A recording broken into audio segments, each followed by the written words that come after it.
Good evening and welcome to the November 17th, 2014 regular meeting of the Edina School Board.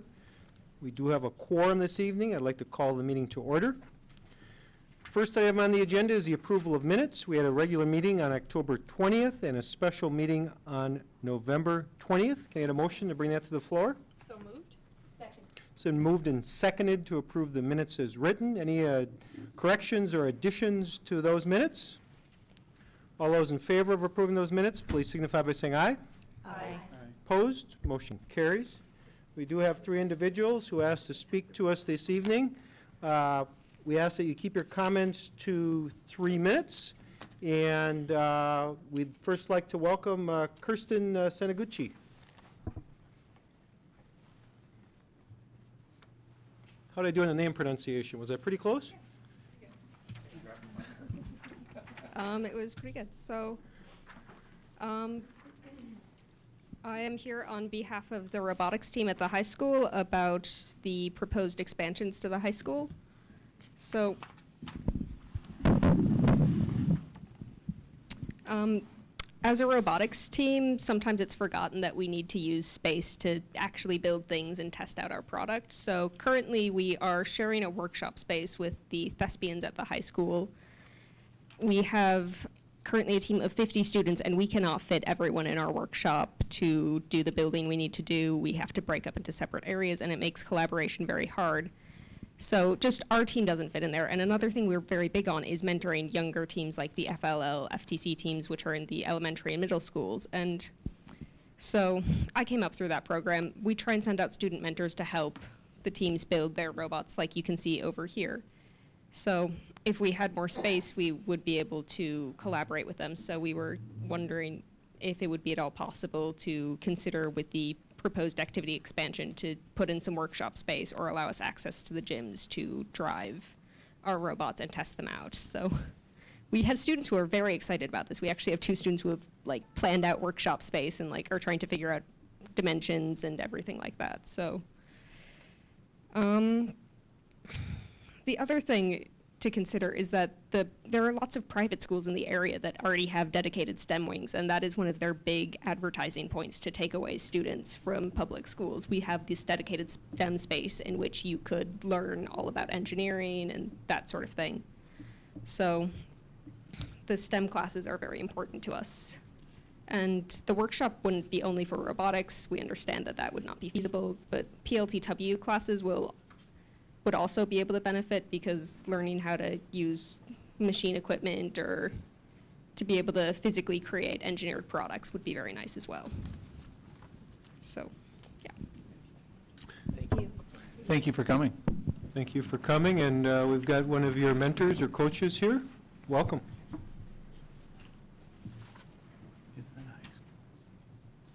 Next up, we have David Sponheim. David?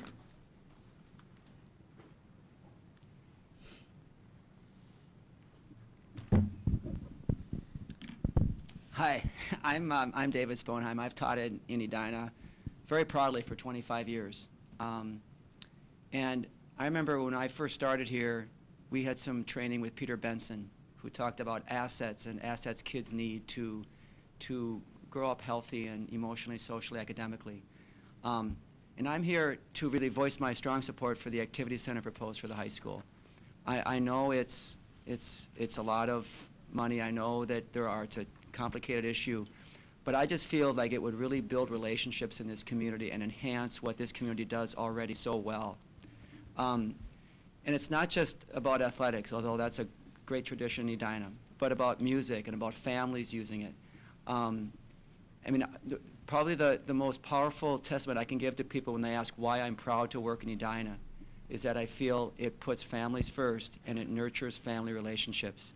And I feel that this addition or this improvement to what currently exists in the high school would really facilitate and nurture relationships among students, relationships among students and staff, relationships among families. And so I feel it would be a really wise commitment of Edina moving forward. And I've been so proud to work in Edina these many years, and I think this would enhance what we already do so well. Thank you. David, Thank you, David. Next up, we have Winnie Martin. Welcome, Winnie.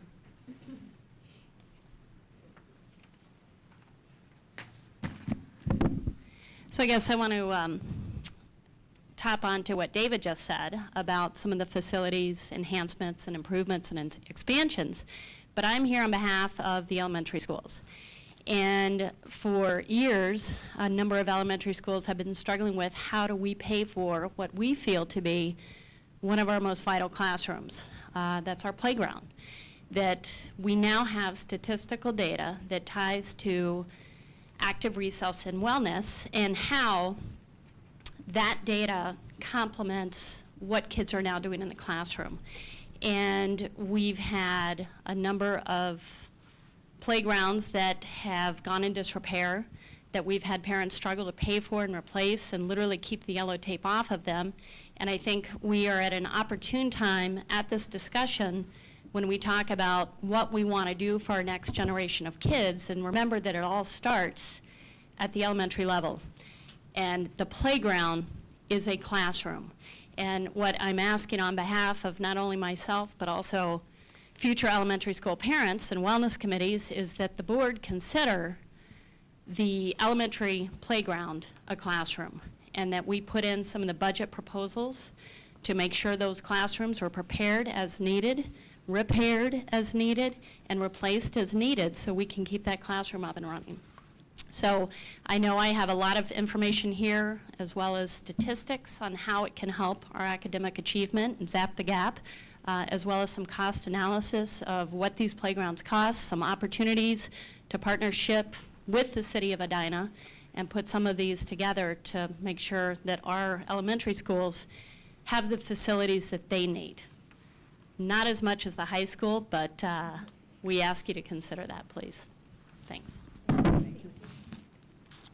Thank you all for sharing. The administration will circle back with you, but we do appreciate your input and feedback.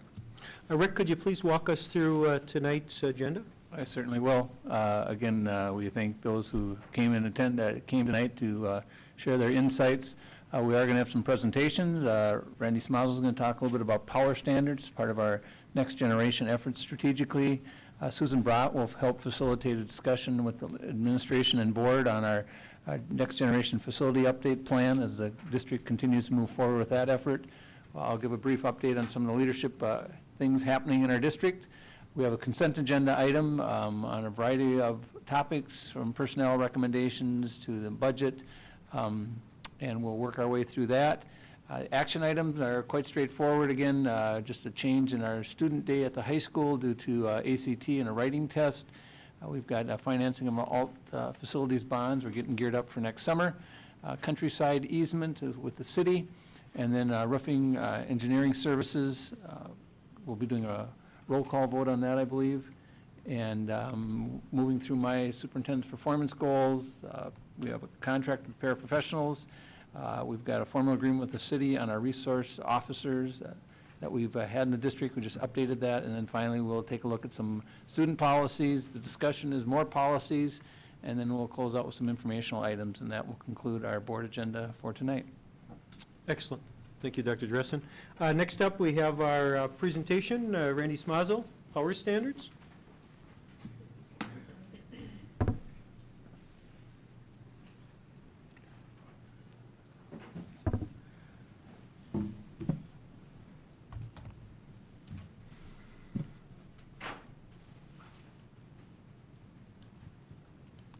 Randy is our Director of Teaching and Learning. We welcome him and Carolyn to the board meeting tonight.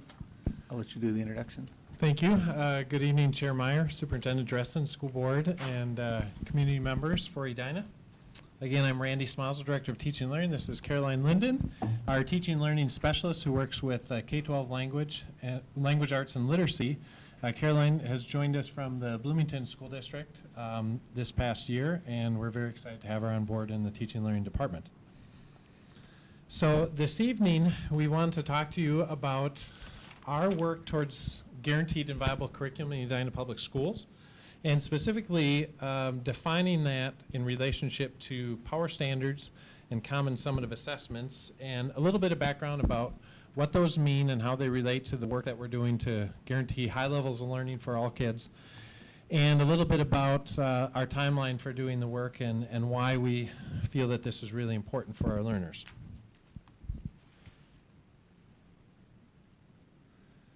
If we look at the macro vision of a school district, the mission and vision is really what provides the district direction for what we want to accomplish as a system. Mission is about what we do every day. Vision is about what we aspire to become. And our mission and our vision describe all for all staff for all students. And it really sets the foundation for what Edina Public Schools is all about. If we look on top of that mission, we see this descriptor called educational competencies. And our educational competencies really define the profile of the learner of the future for Edina Public Schools. And it includes all the skills and enduring literacies that students will leave our public school having obtained. Inside of those educational competencies are the standards, the state standards, the national standards, but the competencies are broader than the standards. They relate to skills that students need, like grit and persistence and resiliency and the ability to set goals and monitor goals and things like that. And I'll go into more detail in just a moment. Continuous improvement is about how all of our departments across our entire school district set goals and work towards getting better, and how the work of all departments line up to help raise student achievement as a system. Professional learning communities are how we organize our teaching staff. Teams of teachers collaborating together, gaining clarity and prioritizing what we want students to learn, how we know that they have learned it, and what we do when they don't learn or they learn it faster than other students. And then lastly, all of that work lines up to achieve high levels of student learning for all kids. The educational competencies is a result of the work that was done through our secondary study and through our secondary I team, our implementation team, in defining what is the profile of the Edina learner of the future. And these 6 competencies represent what we want our students to leave our system with. An effective communicator and collaborator, being able to use verbal skills, nonverbal skills, being able to work with people from various cultures to understand how to collaborate with other people, a critical competency. Responsible, engaged citizens are students that take their knowledge and they put it to work for the good of the community. Our innovative thinkers and creators, they problem solve, they question, they analyze, they explore their curiosity in the pursuit of knowledge, and they pursue inquiry, and they also master all of the grade level standards that are required by the state or are aligned with our national level standards. Global competence is about growing their diverse, informed world perspective. It's about building their language skills, specifically maybe a second world language, and it's about understanding the various cultural contributions that different people make in society. A motivated lifelong learner, somebody who sets goals, who reflects upon those goals, who is driven by continuous improvement, and a well-rounded person understands the need for balance in life and how to change their brain by the minute through exercise, nutrition, through service and expression of gratitude. All of these competencies describe what we want for our learners when they leave our public school system. And we are going to break down specifically a subset of those competencies, and they are the academic educational standards as described by our state of Minnesota. And I'm going to turn it over to Caroline to talk about what standards are all about and how we go from a massive list of a lot of standards to prioritizing those and creating evidence of student learning of those standards. Thanks. Good evening, board. My name is Caroline Linden again, and I'm pleased to be here in Edina presenting to you tonight. The standards lay out the vision for what it means to be a literate person in the 21st century. This quote is taken from the Introduction to the English Language Arts Standards. Minnesota did adopt the Common Core standards. States the work of the standards was based on actually decades of work by many groups. And the purpose was to ensure that all students are college and career ready by the end of high school. So Minnesota did adopt Common Core in English Language Arts, and states were allowed to add up to 15% of their own standards or benchmarks. And so Minnesota did go ahead and add some areas of standards in the viewing and media listening area, along with American Indian learning. So the challenges with standards is, of course, that there's so many of them. There's many standards, there's many benchmarks, and so how do we navigate that? And that's what I'm going to go to next. So when we're talking about standards, the standards are actually the general statements of what students need to know and be able to do. And then there's benchmarks that lay out those skills specifically. But power standards are actually going to be the standards and indicators that are critical for student success. So we carefully select those, subset of those complete lists that students need to know to be successful. So how does that work? There's research behind the fact that most teachers would need a 400-plus day school year in order to really dive deep enough into all of those benchmarks that we have. So that's not possible. So power standards narrow the academic focus for teachers and for students, and it allows us to go into greater depth with those standards that we select. So teachers do teach all of the standards, but by identifying power standards, we can identify those that are really critical for student success and which ones can be given less emphasis, not no emphasis, but less emphasis. So in the absence of power standards, we're all kind of picking and choosing our own as teachers. And so by carefully selecting them and agreeing upon them district-wide, we then narrow our focus and can achieve greater things. So how do we do it? So I've been working with the English language arts teachers, K-8 now so far since I've been here, and we've used the same criteria. So we use the criteria of endurance, leverage, and readiness to determine which of the standards and benchmarks are really going to be critical. So endurance tells us which standards, when we're considering that, does this standard relate and will it be used by students for several years after they use the standard at that particular grade level? So does it have endurance? Will it last past just this grade that I'm in right now? Leverage is, do the knowledge and skills that this standards relates to help students in other academic areas? So does it give them does learning this in literacy also give them leverage in learning science or math or other content areas? Readiness. So does the student really need this benchmark or this skill to be successful at the next grade level? So we're guaranteeing that teachers in the next grade level know that kids have had this prior to their grade level. So when I've been working with committees, we've been evaluating, we started with the anchor standards actually, which are sort of the overarching standards, and we evaluate those according to these 3 criteria. And then individual teachers will look at those. We pool our brains together and we see what we agree upon and where our disagreements are and discuss those. Then we're going to go through and look at the benchmarks and does it really make sense? We use the natural alignment that is in the standards, K-12, and we use that to our advantage. And we just make sure that it makes sense. So we're going to end up with about 10 to 15 in the area of English language arts per grade level by the time we're done. So what's the next step? Power standards are one of the steps in creating a guaranteed and viable curriculum, which is what our presentation is about this evening.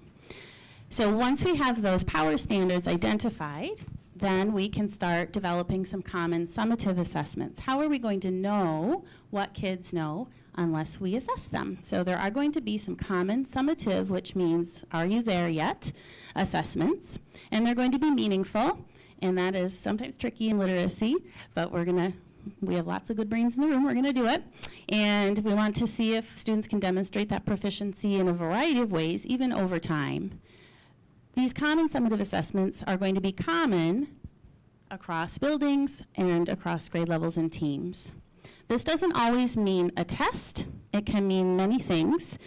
But this requires time and collaboration for teachers, which is why we pull representatives from every building and from every grade level to be doing this work. So this has been done through committee work with representation.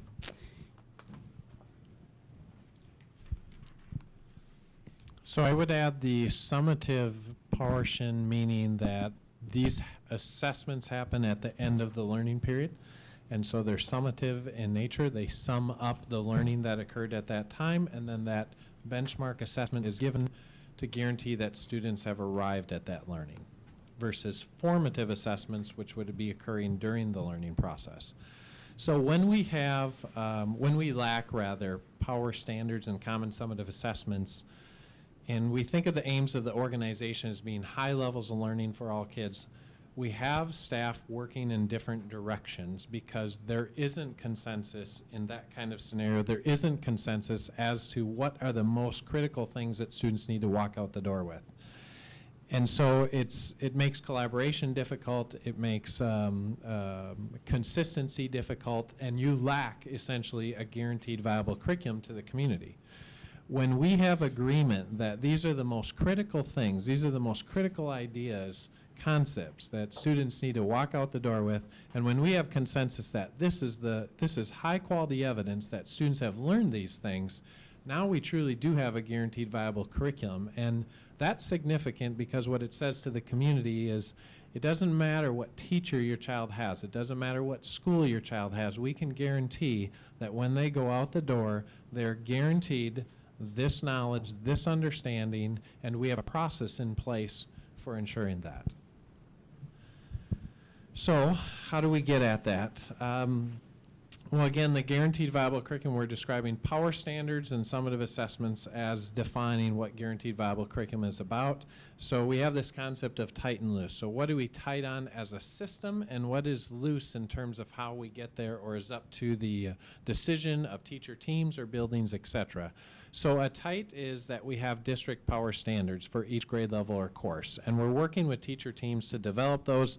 The loose is that the teacher teams are the ones responsible for telling us, here's what those most critical ideas are, and we facilitate those groups. We work with criteria, as Caroline mentioned, to get there, but again, the process works through the teacher teams to derive those. A tight is that we have common summative assessments because we want to know through a benchmark process that kids are hitting a benchmark at certain times. And that's the only way we can guarantee a curricular experience. The loose is that the teachers are the ones that are defining what does quality evidence of learning look like. Another tight is that they have to agree on what that quality of evidence looks like. But again, they own the process. We're just setting up the parameters. A tight is that we'll use a software to track the student learning on those common summatives, to track the progress on those standards. And then the loose is that our PLC teams, our job-alike collaborative teams of teachers in the buildings, will determine what's the best way to track formative learning in a particular grade or in a particular content area. And so there's a lot of options and choice around that. But as a system, we need to have a system to track the learning around the power standards. So our work involves many different teachers, many different content areas, and our goal really is to continue this work and identify power standards and common summative assessments for required grade levels and content areas and courses throughout this year. And again, that's our goal. We may not reach that goal, but that's what we're working toward. And as we do program reviews in various curricular areas, an example is K-12 Phi Ed is under review. They were actually meeting today doing some work. As we do those curricular reviews, we will be developing power standards and common summative assessments as part of that curricular review process.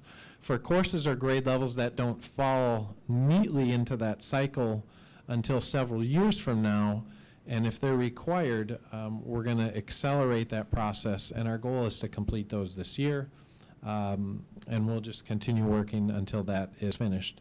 For 2015-16 and beyond, we will continue to work around elective courses, and as future curricular program reviews come forward, then this will continue to be part of that process as well. So at this time, we'd like to turn over to the board, our superintendent, for questions that you have about either the work that is happening or anything that needs clarification, et cetera. Can you give an example of what the curriculum looks like now in the assessment process versus what it will look like once you've incorporated the power standards? Just some kind of example at whatever grade level or subject level is easy to do. So I'll ask Caroline to maybe jump in a minute, but when you don't have power standards, what you have is a large list of standards that are required to teach by the state, but you have a different very possibly a very different learning experience that happens from classroom to classroom, because you don't have consensus on what the key learnings and takeaways are, what the priority learnings and takeaways are from classroom to classroom.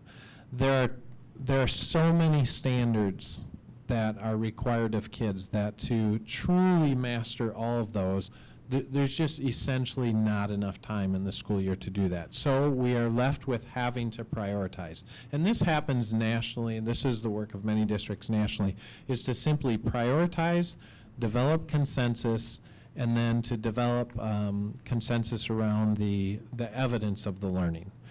What that also does is it raises the level of rigor in the system. When all of the teachers agree that these are the most important things and this is what high quality of evidence looks like, it raises the level of rigor across the entire school system. So without those things in place, there's some luck of the draw of which teacher you get or which school you get for your learner experience and how rigorous that may or may not be. And that's what we want to create, is more system level work around that. The other piece, I think, am I on? I think so. Okay. The other piece that is really beneficial from having power standards is the aspect of collaboration.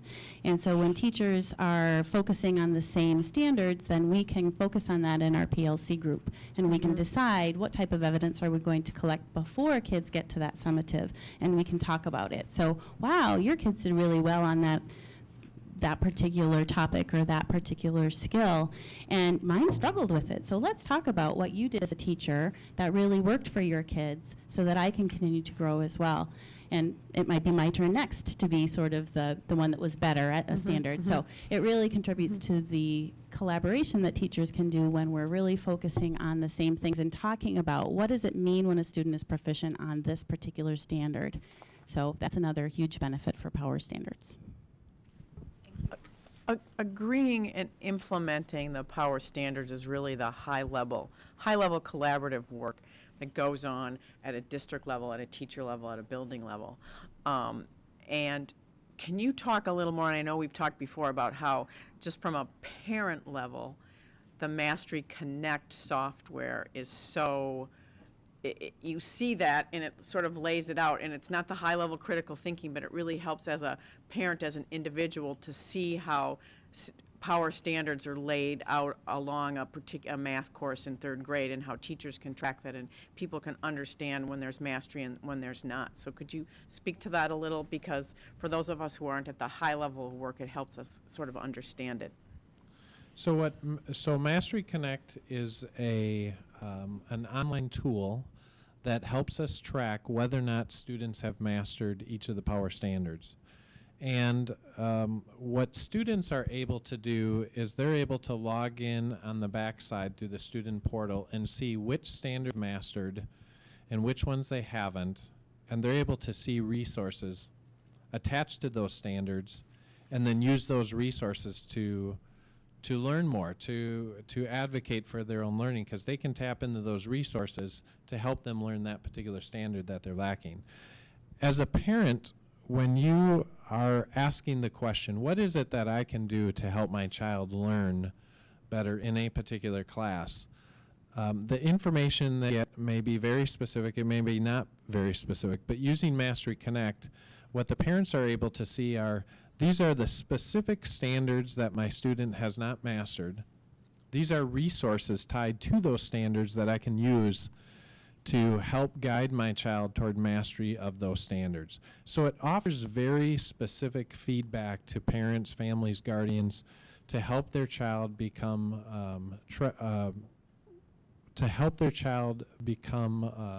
a master of those standards. For the classroom teachers, as Caroline mentioned, without having consensus around those standards and those common assessments, you lose the power of collaboration, and what happens is the workload is actually greater for the staff. Once we develop that consensus around those standards, once we develop the consensus around the common assessments, the workload is actually reduced for the teachers, which is an important element. And it allows for better communication with all families across the system of when you're in this grade level, when you're in this required course, these are the required learnings, these are the required expectations regardless of school. So it offers families clarity around specifically what students need to learn and what that evidence of learning is going to look like. Mastery Connect is a communication tool to help families really understand very specifically, here are the pieces that have been learned or have not been learned, and then here are the resources available for achieving that learning. If I could just follow up on that. Given the concern we have about gender gap issues, is Mastery Connect going to be as accessible to all of our families, and how do we deal with that to the extent it may not be? So through the e-learning squared program, we are ensuring that every child has a device and that they have access to online services is part of that process. So we're making sure that kids have access to online and they have a device. And so if families do not have that access, that's something that we can support and deal with as a district. But we are, through e-learning squared, we're trying to provide that access through those. I guess I'm more concerned about parents accessing it and seeing what their children are doing. I think we've heard from people in the past that they felt they didn't get timely information that I would say as a district is out there, but for whatever reason there was some obstacle to them accessing it. And is there any way to reach out to parents and help make sure that they're taking advantage of that tool? Yeah, I think there's great opportunity moving forward to do that through either curriculum nights or through conferences, through newsletters, through face-to-face meetings to ensure parents understand how to access it. But the power of Mastery Connect is that that tool is a dynamic reporting tool. Like when assessments go into Mastery Connect, the data is updated instantly. And so what families are seeing in there is the most recent assessment data from those common summative assessments. So one, it's very dynamic and updated regularly when teachers are using it for assessments. Two, we can certainly build in the understanding, the opportunities for parents to learn about how to access it and how to tap into the software. I think maybe I guess we're wondering if parents have asked, is there a way that, like the attendance system, where if a child's tardy or missing from a class, we get an immediate ping. Is there a way that maybe Master Connect, if there's a standard that's met or a summative assessment that was low or down or however, Does it do a push-out notification? Yeah, push-out notification, Okay. so parents would know then to go check it out, and then that Okay. door to conversation with the student and the teacher could start to happen, as opposed to waiting Sure. for a conference where maybe we've now lost some time. Sure. So I apologize for misunderstanding your question. So that's a great question, and I'm not sure, actually, if Mastery Connect does a push-out notification. That's something that we can certainly talk about. We have a users conference tomorrow, so we have 12 other districts coming in, and we're all learning from each other on how to advance our use of the software. And I'm not sure if Steve knows if that is a Possible. possibility in there, but we'll certainly go back and talk about it. Thanks. When will that be rolled out live to parents, to Mastery Connect, so that parents could actually go on that system? So we know that they have the back-end portal available. That'll be part of our conversation tomorrow, and in the next few weeks is planning those next steps. We are now just doing training with our teachers across the district. Mastery Connect has an online training program, and so our staff are going in and doing that online tutorial and doing that training now. So once we have our staff trained, then we'll be able to look at that next step of working with parents on how to access it from behind. Randy, what I'm struggling with is, can you talk a little bit about how these power standards are linked to our state assessments? So is there a disconnect there, or if I get all the power standards, am I going to ace my state assessments, or how to think? I'm not sure how to think about that. Okay. Is it on? I can't tell. It's quiet. Okay. Get it really close. One of the other factors other than the three endurance, leverage, and readiness that we looked at were the test specifications, at least with my committees, and I imagine that other people are too. the test specs for the Minnesota Comprehensive Assessment. So the Minnesota Comprehensive Assessment actually focuses up to 95% of its questions on anchor standards number 1 through 6, which doesn't mean a lot without the standards in front of you, but we did use that as an additional filter for selecting our power standards. So in most grade levels, the bulk of the power standards come from those up to 95% of the questions on the Minnesota Comprehensive Assessment. So that assessment is based on the English Language Arts standards, which are based on Common Core, which are what we are using to identify our power standards. Great, thanks. Additional questions? Thank you both. Thank you, Carolyn. Thank you, Randy. Next up is Next Generation Facilities Plan Update. Thank you guys for coming. Bringing your robot. Next time you've got to bring it back, you've got to show us what you can do with that. Yeah, we want to turn it on. Come up and grab the mic and introduce yourself. And if the thing can run, we'd love to see it.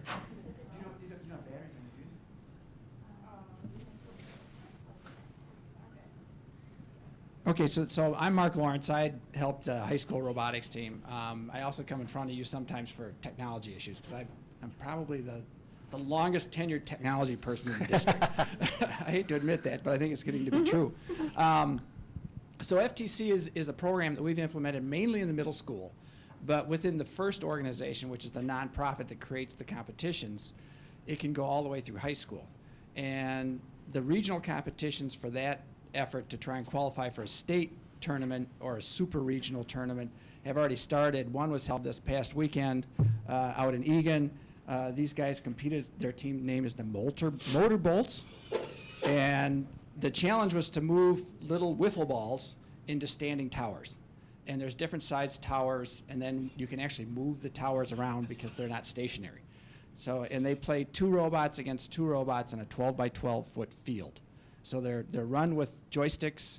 You can see the little cylinder on it. That's for picking balls up off the floor. And then it has an elevated mechanism for getting it high enough to put it into these cylinders that sit on the floor. So that's the purpose of that game. We also have a number of FLL teams that are starting to compete. Can you tell us what that acronym means? Okay, FLL's First Lego League. So if you've heard of Lego League, it's actually run by another nonprofit in the state called High Tech Kids. FTC is also run by High Tech Kids. So FTC is First Tech Challenge, and then the high school participates in First Robotics Competition. So we have a continuous program. Actually, we actually now have, do you know how many junior Lego League teams we have now?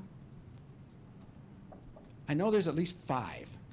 So there's seven teams in Edina that do this level of competition. yeah. So K through 3, 3 through 7 or 8, 7 through 12, and then 9 through 12. So all those programs somewhat overlap. And you'll all get invitations. We have a big tournament at Valley View High School on December 13th, where we'll have Junior Lego League, and FTC, all present in the different gyms and the hallways and stuff. So, Thanks for stopping by. Thank you. Thanks for the presentation, and good luck to all of the robotics teams in competition this year. Absolutely.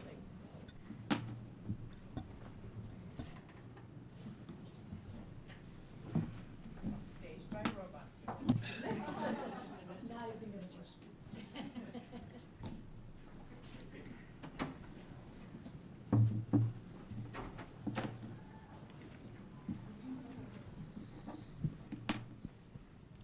So as you see, we are looking at spaces to accommodate a variety of needs.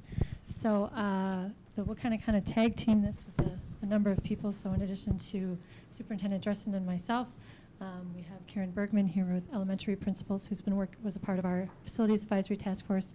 Vaughn Dirks obviously is our district architect, and then we have several other of our leadership team members who can kind of chime in as we go through this as well. And I apologize, we're going to try to make it through with my voice tonight. So we did want to kind of just go through a little bit of what we've been doing since our last meeting. As you know, that we had our facilities task force in the fall, who presented some information in early October. We came to you on October 20th with some refinements of those. Since then, we've had additional discussions. And let's try not to. Okay. Don't touch the mouse.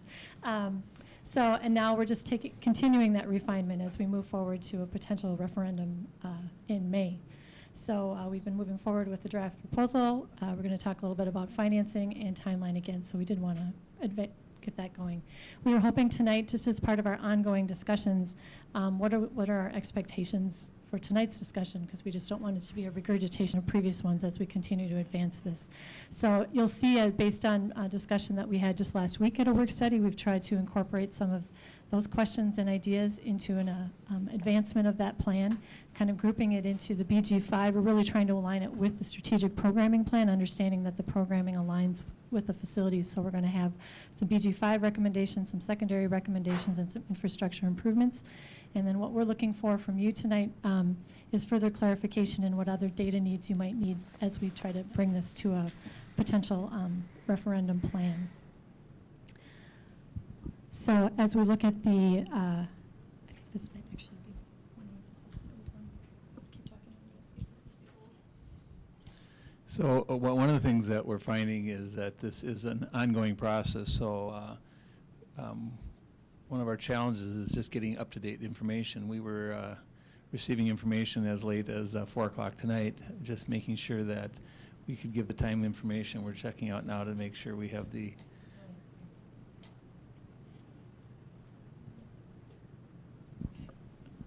if we have the right PowerPoint up, because we were updating it, like I said, right around 4:30. So. Yeah, and we know, you know, like we said, we try to get you information ahead of time, but as we continue to get that more information, we wanted to make sure that we're presenting the most current.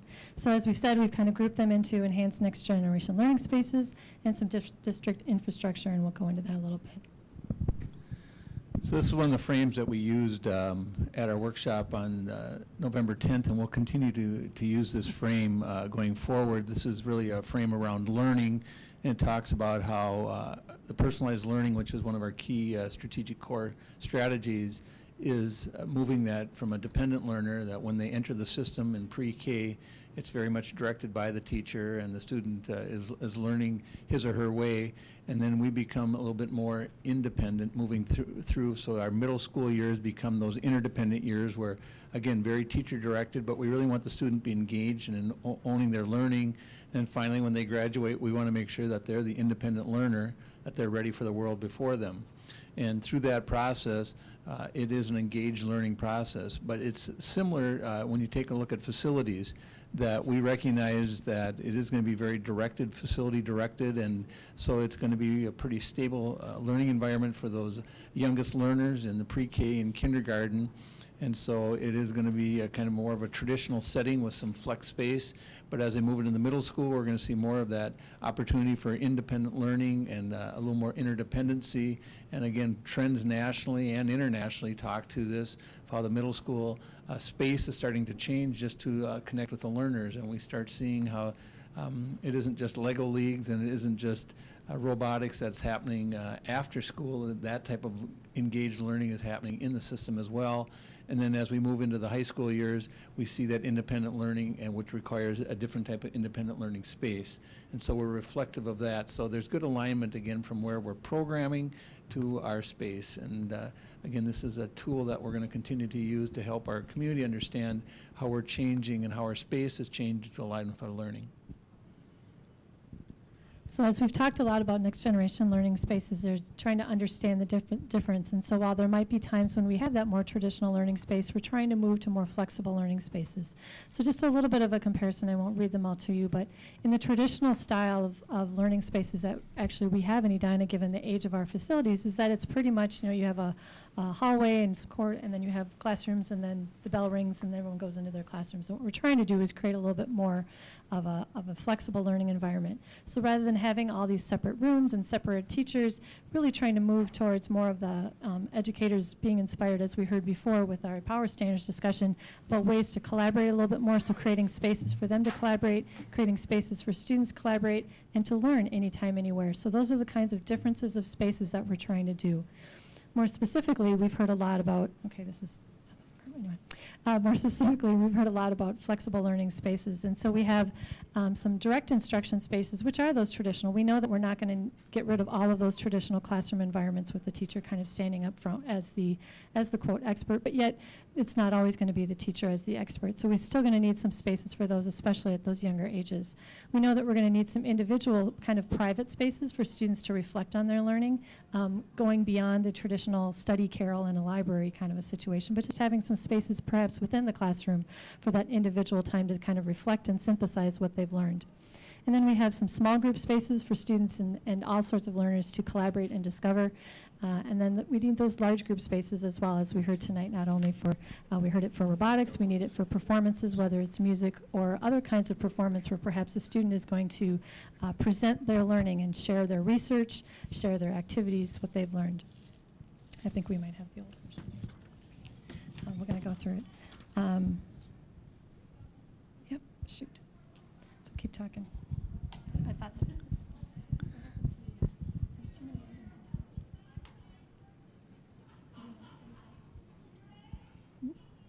We are going to make, how are we doing now? Okay. We are happy now because we're on the right PowerPoint.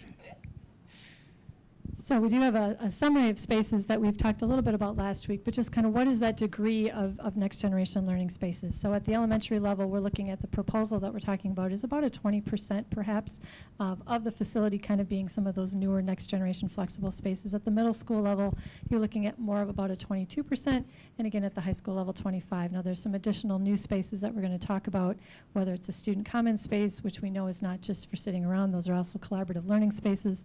At the high school, there is some of that already. At the middle school, we'd be looking to do more of that. And then activity center additions, as we heard, we are looking at a multi-purpose activity center over at the West Campus, but then also noting that there's going to be some large group need spaces at a couple of our elementary schools and other items that we want to include. So when we look at the birth to grade 5, we know that we're going to be looking at both early childhood and elementary program enhancements. The early childhood program enhancements are ways that we can best prepare students for kindergarten and beyond, about $2 to $3 million of what we're looking at in terms of that proposal. And then the elementary program enhancements of 23 to 25, and we'll go into a little bit of detail there. So when we're looking at the early childhood space, what we know and what the trends are showing and what our study last year talked about was the priority of having the option for ensuring that all of our 3-year-olds and 4-year-olds have an opportunity to attend some type of preschool programming. And so what we're looking at is early intervention in grades 0 through 3. Again, this is an opportunity for them to access. We would be partnering very closely with all the current early childhood programming that we have available in our district already or in our community and beyond our community borders. We know that preschool screening is becoming more and more important, so we want to make sure our families are able to navigate that. But again, we'd have strong alignment between all of our early childhood and our kindergarten programming. And we're still defining exactly what that space is going to look like or where that space is going to be located, but we know from a dedicated classroom look that we think that that range of funding to support the early childhood is going to work for us. It's going to allow us to make sure that, again, we provide strong services going forward with our 3-year-olds and our 4-year-olds as we prepare them for that kindergarten experience. And I think the key here is that we're not looking to be the only early childhood program in town. Obviously, we are looking at partnering with the existing programs that we have out there, but how could we possibly reconfigure that space on the first floor of the Edina Community Center here as more of an early childhood center to include both the family center, early childhood special ed, and perhaps some additional 3- and 4-year-old programming that we know that we might be needing as we move forward. But it really is about that partnership and understanding that there's going to be some other opportunities for community engagement, and certainly Val Burke can to speak to that if you have more questions. As far as the elementary concept, we are looking at some additional next generation learning spaces, so understanding that we need some equity in terms of specialist spaces between our elementary schools. Some of them have more spaces for music or phy-ed or other sorts of gifted and talented programming. We are looking at some media center renovations in all of our elementary schools, and that isn't just about, it really is about bringing that media center space into using some of the hallway, really kind of rethinking how that space is as opposed to just one big room, maybe creating some collaborative spaces within that, looking at some special education space renovations and perhaps even placement at which school they might be at for our site-based programs. And we have some other flexible furniture that we were looking to align with our next generation learning, understanding that it's not just about the walls and the space. We know that sometimes it's about the furnitures and the fixtures that might need to be reevaluated, and I believe we've factored in pretty much all furniture at, are you reading my mind? Yes, in educational spaces. So it's not 100% furniture replacement, but it is when it almost is when you're talking about the student learning spaces. So we're not talking about replacing all the furniture in a building, but all the educational spaces we would be looking at, eventually phasing that in and looking at some new kinds of furniture that allow for more flexibility. So it's not, everything is quite stationary right now, and it's hard to pick up and move some of those desks to create those collaborative spaces. So how do we, there's a lot of great furniture out there that allows us to do that. And then we're also looking at, as we heard tonight, some potential outdoor learning spaces to possibly include playgrounds or other outdoor learning experiences that we know are part of that whole wellness experience.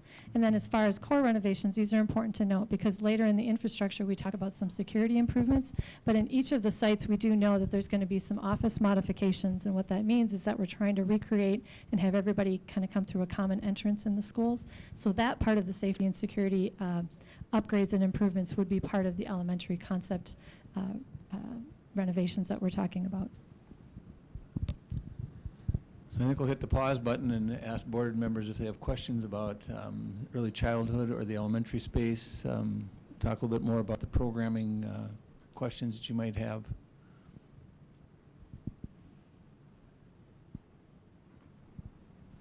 I'll go first. Okay. So at the workshop, we talked a lot about making sure that the elementary spaces are being designed to fit what we expect the programming to look like in the next 10 to 15 years, not just are we getting equal percentage of flexible space. So can you address that particular area? So I'll begin, and then I'm going to toss it back to Karen Bergman, who was the elementary rep on our facility advisory task force, but has also kind of been the point person working with building principals. Again, if you look at that continuum, we're looking at programming, and so we do think we're creating that flexible space, and so from a concept standpoint, we're able to demonstrate how we can create that at every grade level. I think furniture is another big piece of this, of that creating that flexibility within that environment. But you know, Karen, maybe you can pick up and add on that. Karen was also involved in some construction recently before she came to Edina, as part of the Farmington School District. So. Yeah. I think one of the things that as elementary principals we are most anxious to see how we're able to put the different needs of each of our different buildings into place as we start looking at the possibilities. We've all been through the process of our Birth to Grade 5 study.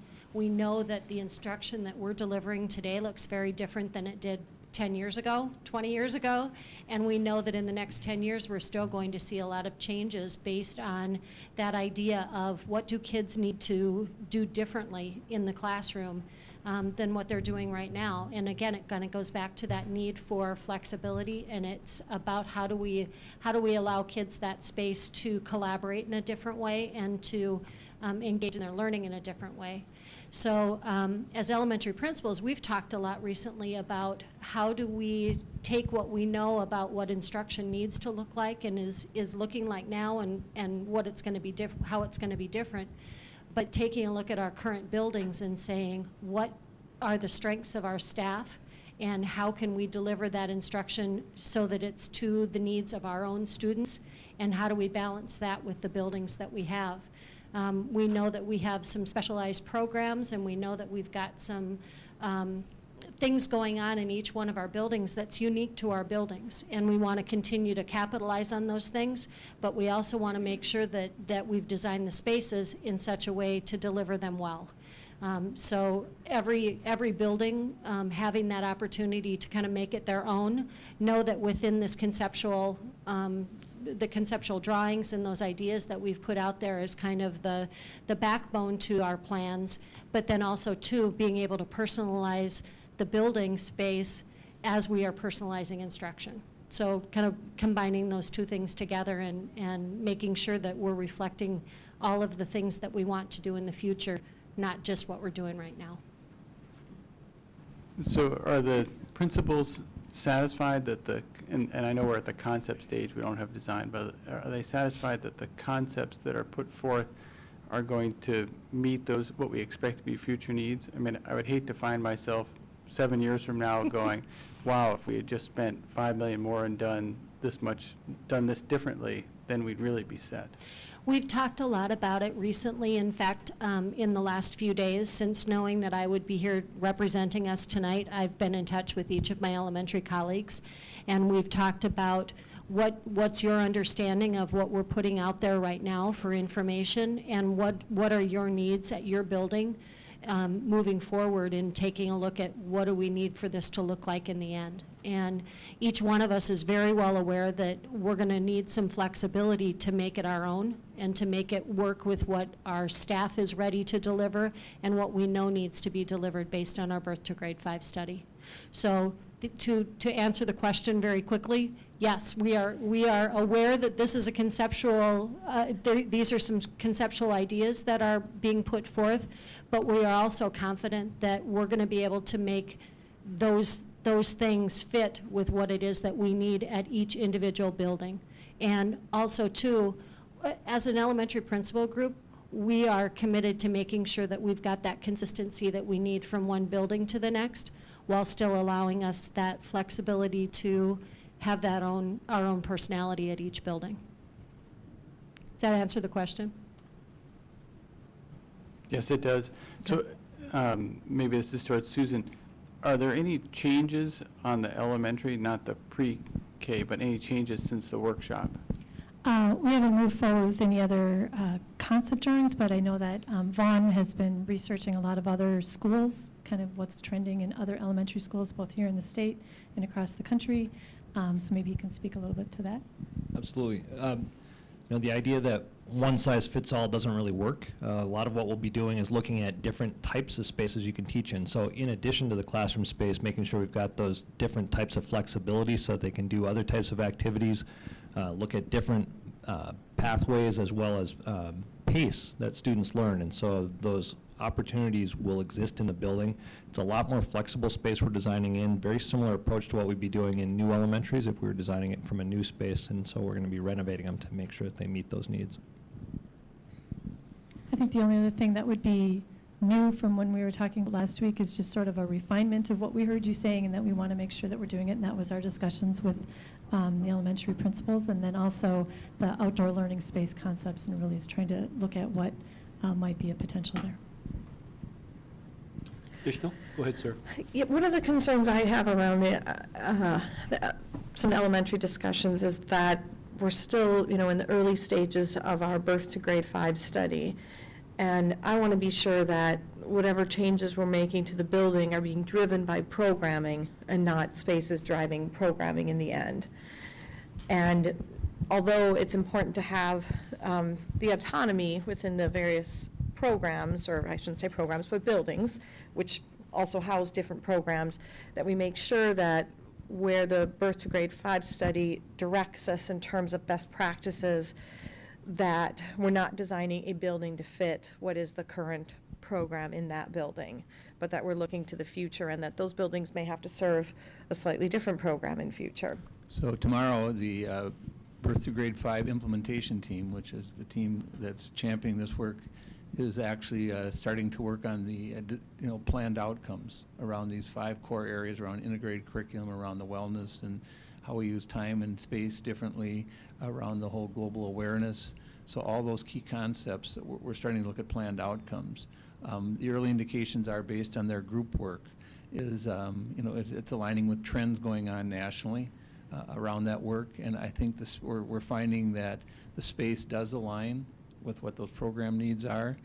I mean, the other piece around collaborative space, sometimes it's a doorway or it's a wall that needs to be partially changed or something, so it isn't major additions or major shifts, and those are relatively, from a costing standpoint, if it's not weight-bearing, those are relatively, easy to accomplish with little cost. But what we really need is a little bit more flex space in the large group, flex space for gathering areas. Those are all concept designs that we've created. We know that we're going to be a K-5 setting, so that's critical, so that we have that flexibility kindergarten through grade 5, that we're not moving to other type of grade level configuration. I mean, those would be major changes that we're not considering, so we know that we're in good shape around that. The early childhood space, again, we've gone deeper into that, and we can see how that space right now is what we are looking at as far as based on student population, but we have some program design work around early childhood that we have to go deeper on. But I'd say the K through 5, from what I've seen, and we'll be able to see that before the board makes any decision, because those planned outcomes will really start shaping in December. I think we're going to see strong alignment between program and space.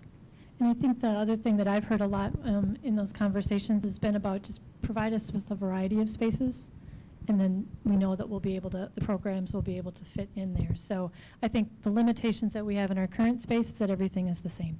And so if we can provide some more variety and flexibility, then as Karen was just saying, that allows some more flexibility, not just at the local level, but with the programming designing that's coming on as well.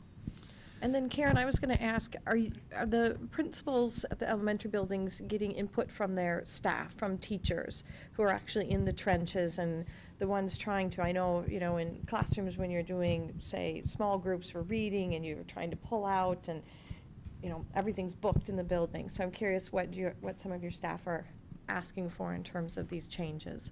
Staff have been involved in a variety of phases of this process, beginning with the Birth to Grade 5 study and giving us input and us sharing back some of the things that we were discovering and that we're following through with.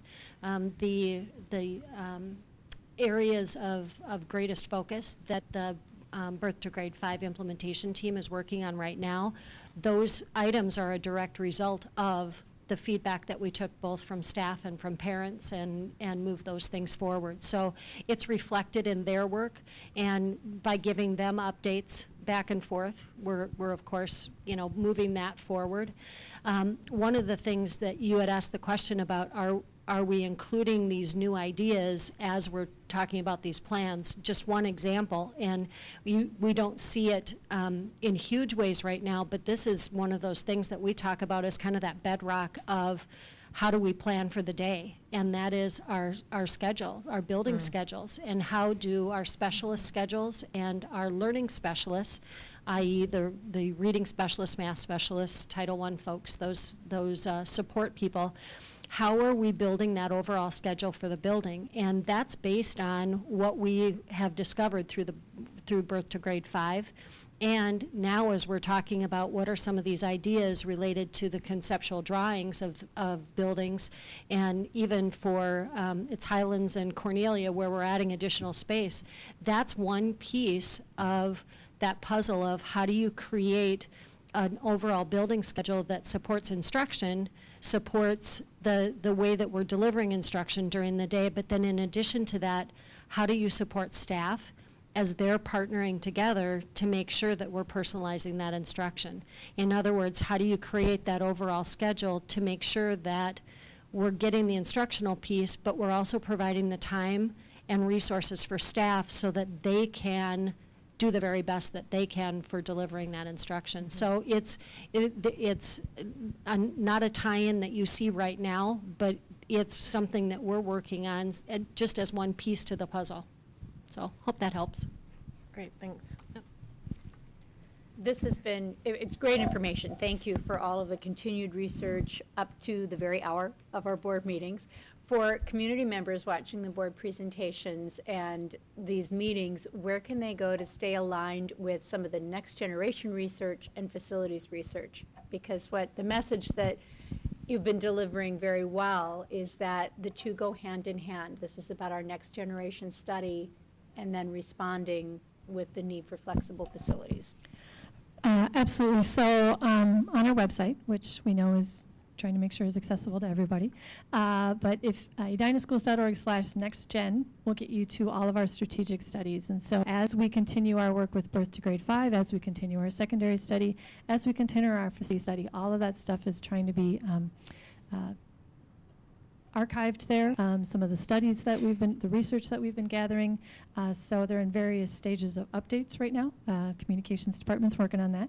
But we are trying to make sure that all that information is available. So it is, there's other URLs I could give you, but essentially if you just go to edinaschools.org NextGen, that's going to get you to the strategic plan page and all of the different studies and the research and the background and even some examples, and all of the materials from the Facilities Advisory Task Force are also on there. So we are truly trying to make it as transparent as possible. And after meetings like this, we're trying to do updates with the community as well as to where we're standing with facilities. But I know the Birth to Grade 5, Susan Costello-Tennyson, who's working with Rick and facilitating the Birth to Grade 5 implementation team, which is comprised of a number of teachers across the district. They're trying to update those pages as well. So. Additional questions on elementary? Well, I have a small question. It's a follow-up sort of to what Sarah was saying. So with the Birth to Grade 5 study, my concern is that what if out of that study comes out that we wanted to add a different choice program or a new choice program or something different that we don't have now? And are we thinking enough forward that our spaces can accommodate something like that? Yes, we are. I mean, Okay. that is part of the, because that is one of the questions we're looking at is choice a direction we need to be going. What if we went with all choice programming at some level at the schools? We have a flexible, right now the way it's conceptually designed, we have the ability to take a look at that and to do that. So facilities will not be a limitation of our decision making. And I think for an example, the way that we're trying to create a variety of those spaces, so whether you went with another language or you went with a STEM or you went with an arts type choice program coming from a district where we had all choice programs, it's about having that flexibility in those variety of spaces that will, I think, be quite conducive to no matter what choice program will come back. I wanted to add on the early childhood. I know, having served on the advisory council at the Family Center and participating in that program, one of the problems that we always had was that we were landlocked. We had X number of rooms for either teaching our children, daycare for our children, and then, of course, parenting education, which is a key component to ECFE. And being landlocked, we weren't able to expand when we maybe felt those waiting lists on certain age classes. So I can see where adding space, particularly if it was in conjunction with the program that we already have in place, could be useful, and particularly analyzing those lists of, where we're short. Right, and I think, Val can speak to this a little bit, but one of the reconfigurations that we would be looking for on the first floor in this building is that there are some programs that aren't directly early childhood focused. Mhm. And as we look at elementary redesign and potentially some new spaces for Normandale, and then potentially maybe a district office, move upstairs or something, there's a way to possibly move some of the other spaces that are on the first floor. Exactly. The profound comment. No, I think it would be a wonderful way for us to focus some of the first floor building space for safety and security, and be able to, use our parking and our signage to make sure people come in a single entrance and have a very focused learning atmosphere on our first floor. So I think, not that any of this is definitive, but for example, I think, is it Normandale Wise Guys program that's currently on first floor that could potentially move upstairs, which would free up some space on the first floor? Yeah. And really, we are the only program that truly offers, 0 through 2 up to that age 3. And, that is a unique opportunity for families. And, if we can have more space for that, I certainly think it's a great jumping off tool for those kids and parents. Great. One of the pieces to our conversations during the Birth to Grade 5 study was how can we create a smooth transition and a connection between our elementary programs and those programs that do serve our 0 to grade 5, or birth to age 5 students. And somewhere along the line, we're going to figure out how we can connect those pieces for our neighborhoods, not just our school-aged children in the neighborhoods, but with our younger students also, or our younger children coming up and through. So by creating those flexible spaces in our elementary schools, maybe someday we'll be able to make that connection a little bit more firmly with our younger students who will eventually become our students at each of the elementary schools. So it was part of our discussion. How we'll figure that out, I'm not sure yet, but we'll get there. I think we're ready for middle. Well, one more question on early childhood. So by adding more space, we have more capacity, but we don't necessarily have more funding for the programs that we would want to put into place there. Is part of the plan that if we initiate some of these programs in the pre-K, that we might not need as many additional resources as we go through the K through 12, and so that we might be able to just shift our resources and pay for additional programs that way? These would be paid. Well, there are some of the early childhood programs are fee-based on a sliding scale, obviously, and then, you know, there's lots of discussion at the legislature about funding and scholarship opportunities. I'm not exactly sure if you're saying maybe, if what I think you might be intimating is to say that there is if we are able to address some of those needs earlier, perhaps there won't be the needs later for special interventions or something? Right. I mean, one of the things we're struggling with is the achievement gap. And so Right. we put resources in elementary and we put resources middle school and high school. My understanding of part of the theory of the pre-kindergarten program is to get kids in early. And if we do that, we may be able to shift some of the money that we're spending in the K through 12 system into there and not necessarily need additional funding and better meet the needs of the kids that are getting to our system. I mean, is that? That's correct. That is correct. That's exactly what we want to be doing. Just didn't want to build something we couldn't use. What we plan to do. That's exactly what we plan to do. Raising all the right funds. We have targeted staff who are accessing, the early learning scholarship dollars that are available through the state of Minnesota now. And so we have dedicated staff that work one-on-one with the families so that they can access those dollars as they come into our system a little earlier. So that's been hugely beneficial as a barrier buster for families.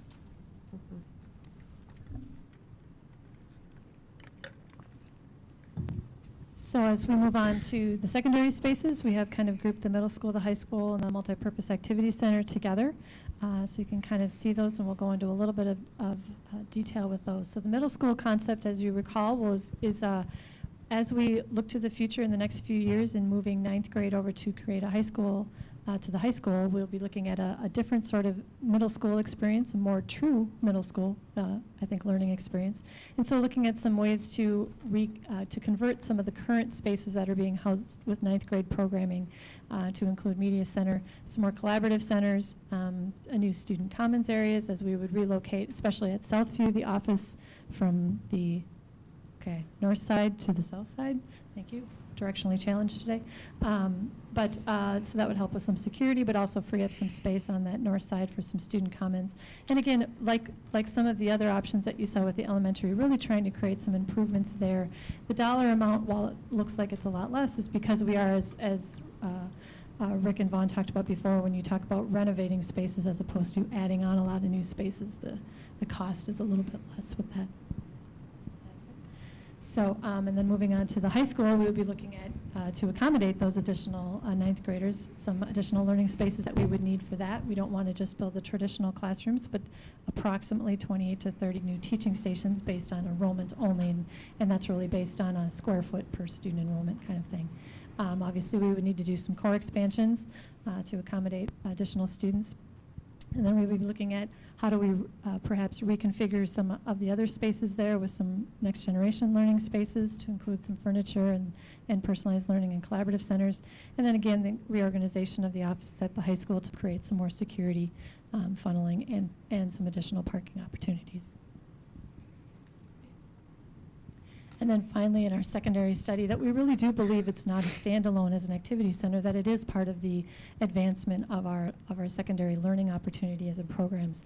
And that would be a multipurpose activity center at the West Campus to address additional curricular needs at the high school with physical education and health education programs and perhaps some Project Lead the Way and other STEM programs. We would be looking at some co-curricular needs that would be addressed particularly looking at how that new space over there at the West Campus is going to free up after-school, middle-school space that is currently being used by the athletic programs at both Valley View and at Southview. And that is a real need. We know that we have a lot of students who would like to have more opportunities for connections after school in the middle school, and I speak as someone who started my career in education doing youth development programming, and I can tell you that that hasn't changed in 20 years, that middle schoolers want space for that, but they don't want super structured sorts of things. So we need to create some large spaces where they can do some activities in a safe environment, in a supervised environment, but yet maybe it's not a specific class, maybe it's an opportunity for them to collaborate and come up with their own ideas and create in creativity spaces. And then we have some needs at the with the activity center that could help us address some ADA concerns that we have with coming down the field, but also some community-based program needs. And as we look, these are just specific to that activity center space. We know that with curricular, by adding the 9th grade there, and we're not even talking about, I mean, we know that we're reevaluating, doing a curriculum review right now of the physical education program curriculum at district-wide, but we know currently the graduation credits are that they need a credit of FIAD in 9th grade and a credit somewhere between their 10th and 12th grade, and they currently have a credit requirement for health in the 9th, sometime in 9th through 12th grade. And so we know that we would need probably about at least 2 more stations, as they call them, to help accommodate some curricular needs. And then if there is any additional potential elective options that might come through as part of a curriculum advancement as we look at what next generation learning looks like in physical education, we might see that. Co-curricular-wise, as we talked about, we're looking at some additional athletic court spaces as we look at a variety of athletics. We also, as we heard earlier tonight, a need for some robotics and other clubs and intramural potentials. Maker space, which is a popular term that's out there right now, but it's essentially that space where learners can come together and create and innovate, and whether it's a STEM creative situation or it could be a artistic exploration, it could be writing exploration, but it's a space where they can come together and use computers and create new spaces. And then obviously, as we said, the enhancement of middle school co-curricular after-school programs. And then when we look at community program needs, we did provide you with some of this data last week, but just looking at that difference between how our current secondary gym spaces are being used. And this is only looking at those gyms at the ECC, the high school, it should be an S, sorry, Southview Middle School and Valley View, and the number of hours. And yes, there is a dip in 2012, but if you recall, one of our gyms at the ECC was offline for a few months because of sprinkler head broken, flooding gym floor thing. So they were offline for a little while, but that is to at least show you that our spaces are well used, and there's a community program need as well. While currently we try to focus our emphasis at the curricular and co-curricular level, we know that our buildings are a community investment and they're used all the time, and we want to make sure that the community has access to them as well. And just one more little piece of this is some new data that that Vaughn was able to pull together, and that when we look at what does that activity space look like, the way that we're presenting it is about a 70,000 square foot addition, I believe, with a 3-station gymnasium, an auxiliary gym, which could be used for a variety of activities. We know that we'll need some locker room and support space, walking track, and a fitness center, and those are all kind of lumped under. In the original, as you look at the design, those might be seen as gymnasium and athletic spaces, but certainly they could be used for other large group, as we said. I mean, the robot that we saw tonight, that's more the middle school, but if you've seen the high school robots, those are very large, and they need a lot of space to move around. And then about 12% of that 70,000 square feet would be specifically designed for activity and project space, to include, maybe a fab lab or other activities or large group areas. Oh, and this is, Susan? we've seen this before, but this is just where that might be located.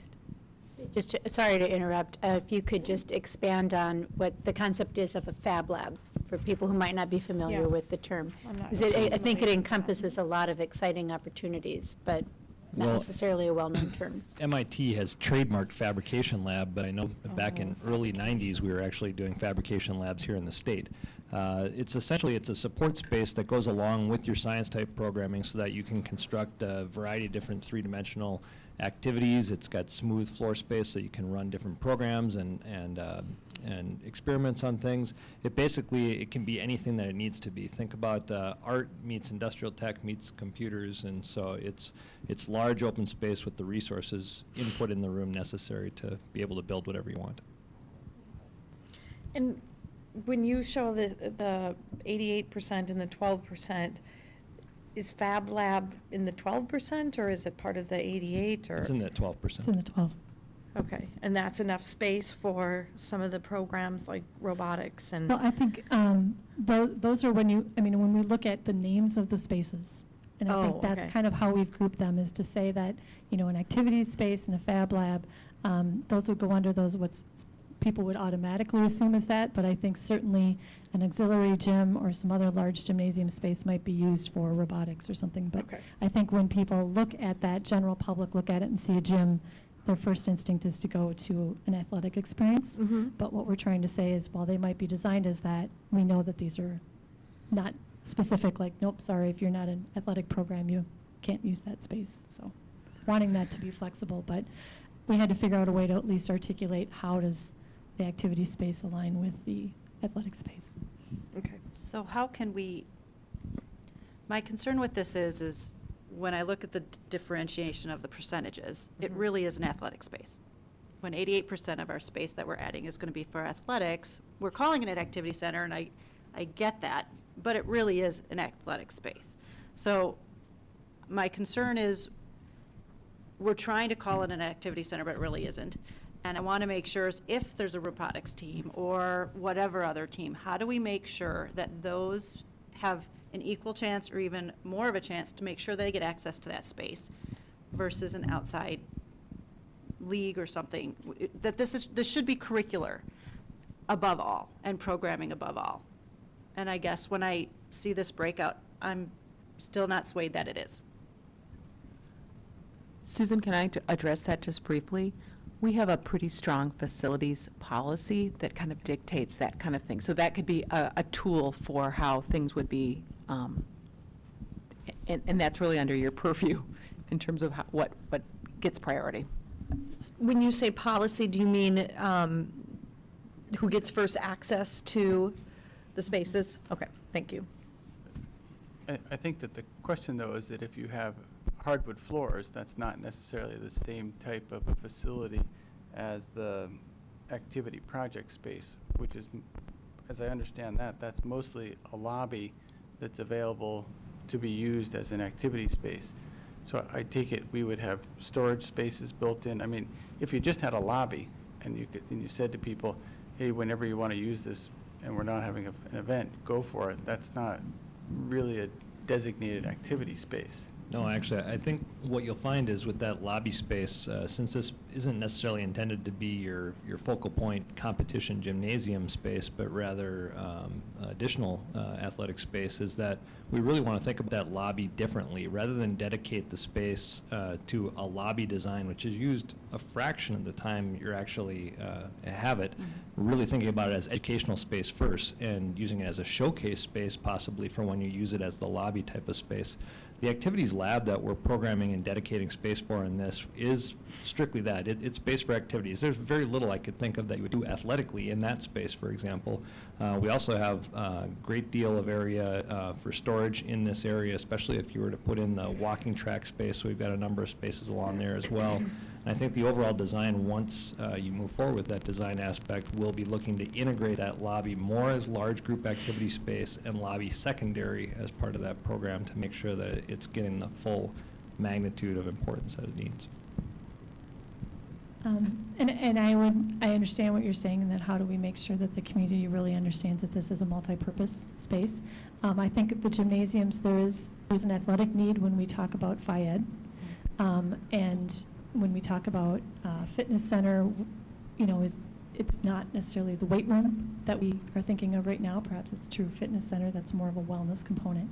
But I do think that we have some education to do with the community, that when we say we're building a gym, it doesn't mean that only you can run around in your tennis shoes in there. What else does that mean? But I think that is something that we would need to do. It's part of our informational and educational campaign with the public.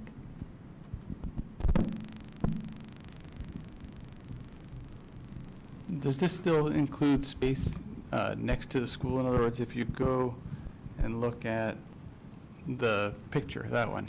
So in prior diagrams, we've seen that the space that connects from the old high school over to the activity center was space that we were going to build rooms into. Is that still part of it? Correct.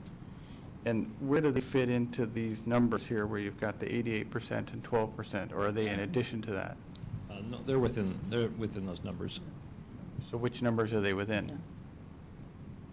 Are they The 8 the or the 12? athletic or the The 12% is the activity space for those types of club-type programming, and the athletic space is the 88%. I'm not sure I understand the question. Can you state that? So if you look at the picture, Mhm. which just went away. There it is. If you look at that picture there, you see the dotted line area and then the green area that's Yep. attached to the school. Yep. In prior drawings, we've seen space built there, Mhm. like for, I think Correct. wrestling team was one area. So is that space within the 70,000? And if it is that part of the 88 or the 12? It is part of the 70,000. The larger box there is the court-size basketball space, just because we need it to be contiguous to lay out in that piece. The activities lab right now, and nothing's designed yet, it's more conceptual still, actually is adjacent to that and wraps around the side of it. So it's both within the dashed area there as well as a portion of that larger box space.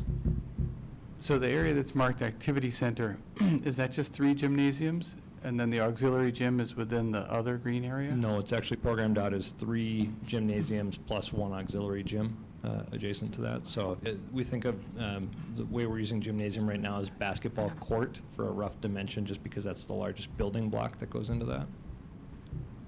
And I think it's important to note that both of those, all of that is the activity center, not just that piece Correct. over there. That's just where the words are. So Right, both green boxes and the dotted line, which indicates a under the road sort of space, Right. that is all part of that. So I just want if someone's looking at this, they should understand that there'll be space within both of the green areas and space underneath the dotted lines at least under the road. Correct. It's actually multi-floor in that area. And I believe there was 2 floors in that Actually, that 3. you've shown us in the extension from the original building. Correct.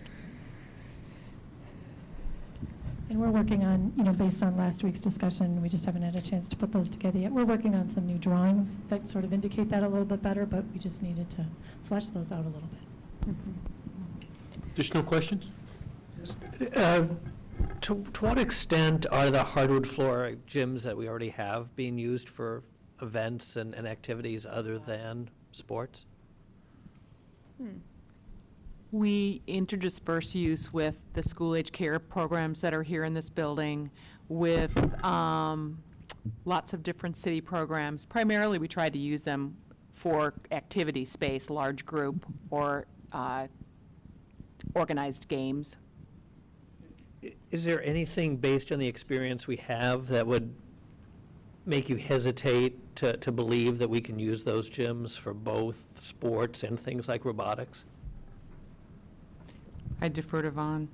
Typically, when you have the hardwood floor, it's going to be more of a limiting factor in what you're looking at for those spaces. So for the existing middle schools, it may be more of a challenge for that, and we'd probably be looking at other spaces within the building and looking at, as we free up space, what's possible. I think one of the benefits to this new space, especially with going with the 3+1 auxiliary gym, is that you're able to look at different types of flooring in those areas, more of a multi-purpose floor in lieu of the hardwood floor, and look for opportunities at the high school as well. So we can sort of address the concerns you're hearing tonight through how we construct the new space. Absolutely. And we wouldn't be able to address that through the existing spaces. Not as well, no. Thank you. Okay, so we could, so what I'm hearing then is we could look at flooring options so that a robotics team or any other activity wouldn't be told that they can't use that space because it's said floor that doesn't accommodate No, anything there's but tennis fantastic shoes. multi-purpose flooring out there that works for both athletic uses as well as many other things. I mean, we've seen where they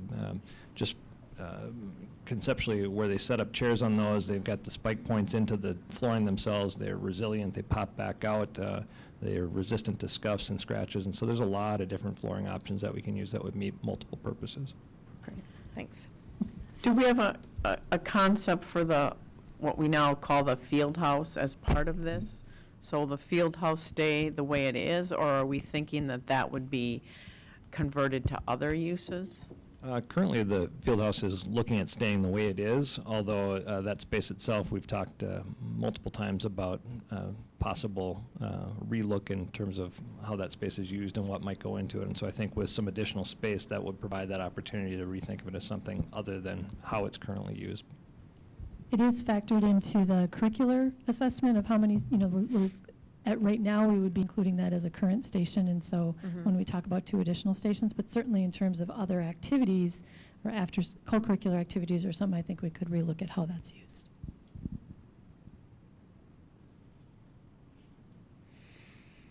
Additional questions?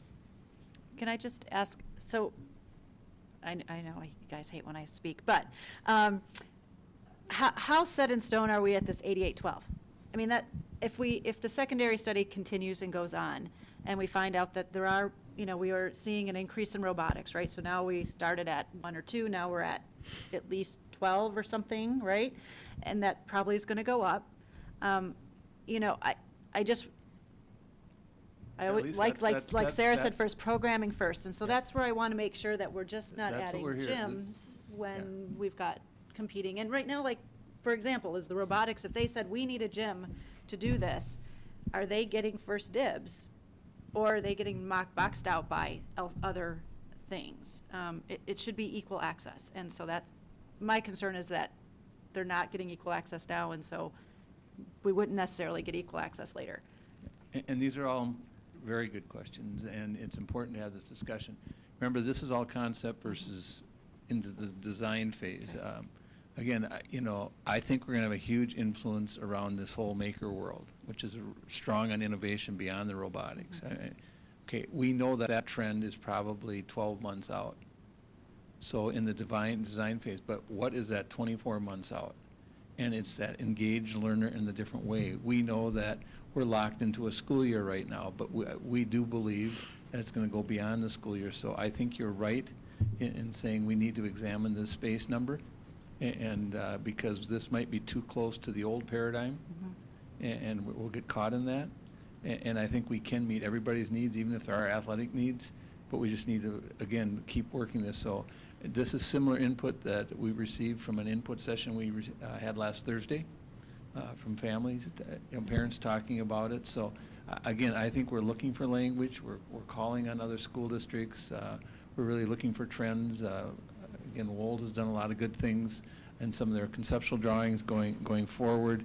So I think we will see it as a multi-purpose activity center that there are some athletic needs that we're going to want, sporting needs. I think the sports are going to change, so we have to be able to be responsive to that as well. So I think we will have better work for this come the next board meeting. And I think that's probably, I think you hit on what has been discomfort for me, is that it does feel more like the older paradigm. And I think that's what I've been struggling with in these meetings is, we're really trying to see what the future looks like. And I think you put it in.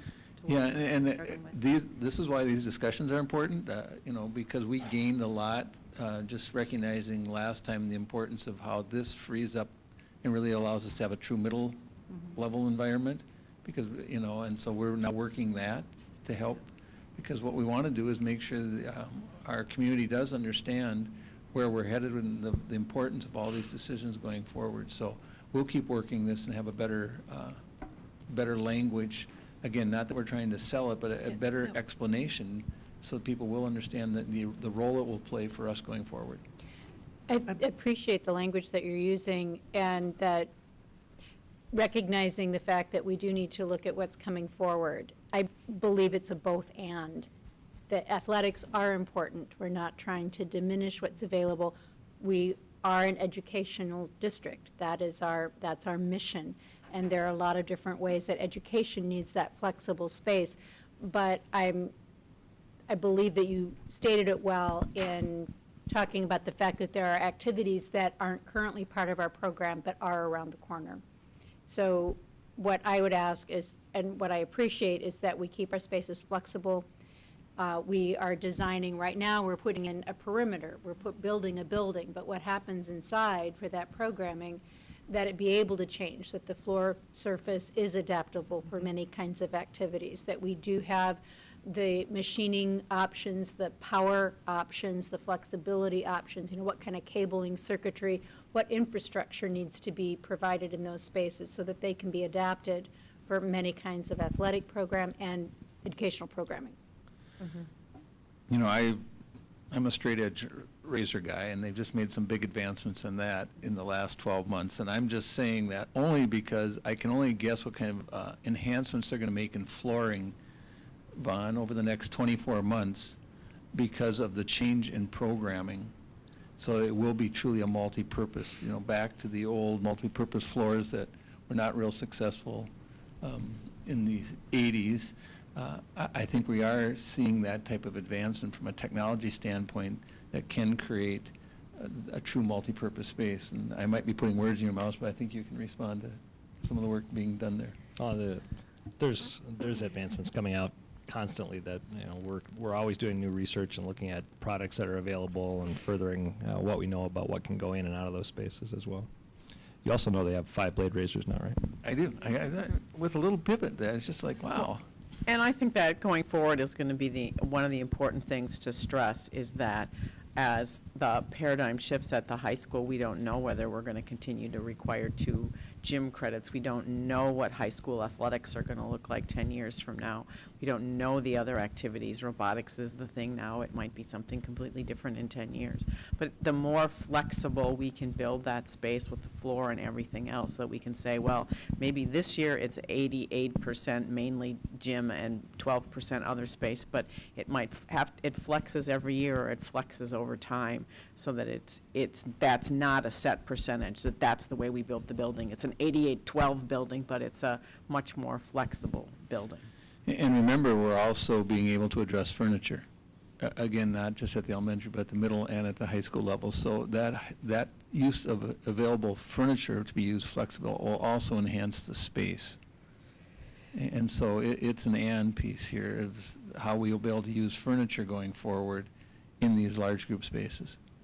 I think it's important to point out, too, that the 70,000 square feet we're talking about here as part of the activity center is only a portion of what we're looking at for the high school. There's the entire other 70,000 square foot addition, which has nothing to do with athletic space. It's all educational space. We're doing a complete overhaul and expansion of the Project Lead the Way area down below, which is connected to that activity area. We're creating a lot of those maker spaces in the other areas as well. So when we're talking about this shift here, it's really just thinking about, okay, so with the activity portion of it, how much is that? But that's only a fraction of what the total high school is. I think I struggle with it because it's equally as expensive. True. And so that's when I look at it from a taxpayer viewpoint, 33 million versus 27 million, that's the part that I struggle with. So there you go. Having listened to all of this and hearing so much demand for activity space for both athletics and non-athletics, and thinking that we're trying to build something that's going to hopefully serve the district for a generation or 2 generations, and talking about new construction, I keep wondering, should we be doing the 4 gyms plus our auxiliary? That would with the auxiliary being an activity space rather than calling it a gym, but which would substantially give us that more flexibility that everybody's asking for, and I think better provide those needs.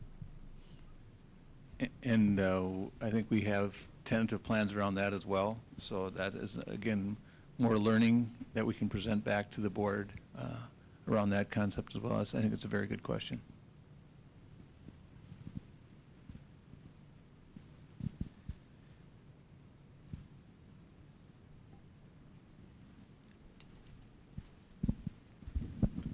Can I just ask one quick thing? We talked about parking. I know parking at the high school, but I know that parking here between Southview and the community center is always overflowing, and maybe we have no options, but has that been looked at all? We are always overflowing into the community. I don't think, maybe there isn't an option. I know from when we put the most recent addition on Southview Middle School that we had to study that extensively to make sure that we met what the assembly requirements were for that, and there really are no options unless you want to start talking about land acquisition, which I haven't heard yet. So. Okay, just wanted to. Yeah, but our challenge, I think, and I think is how we use the spaces. I mean, for events, we do have it as full, but I think on a daily basis, and Val does a great job of trying to execute, directing where staff are to park. I think we can do better directional parking to maximize the space during the school day. We recognize that events, and there are more events than there have been historically. I think at the south view, with us putting the entrance on the south side, will also influence, because that's a parking area that doesn't get used for events, and I think we'll be able to make a better flow on that as well. Yeah, and part of it is we're a first-ring suburb, and we're challenged with space, and we're just going to have to be more disciplined on it. And I think there are some things we can do, but we are studying, not that we can do a lot, but we will continue to work with Wold on traffic flow and parking, not just at the middle school and the high school, but also at our elementaries. And we will continue to address that, which would bring us to the next slide around our infrastructure work. And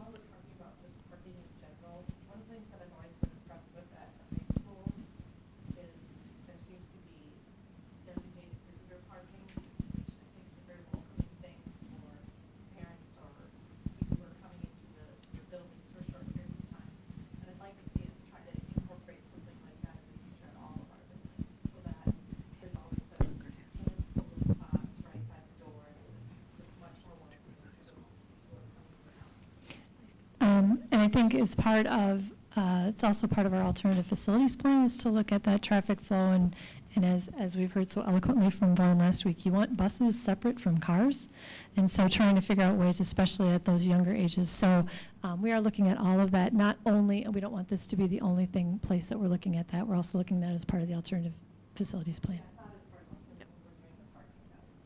Thanks. So if we can move to the infrastructure investment, I want to make sure that we're getting to all the pieces here tonight.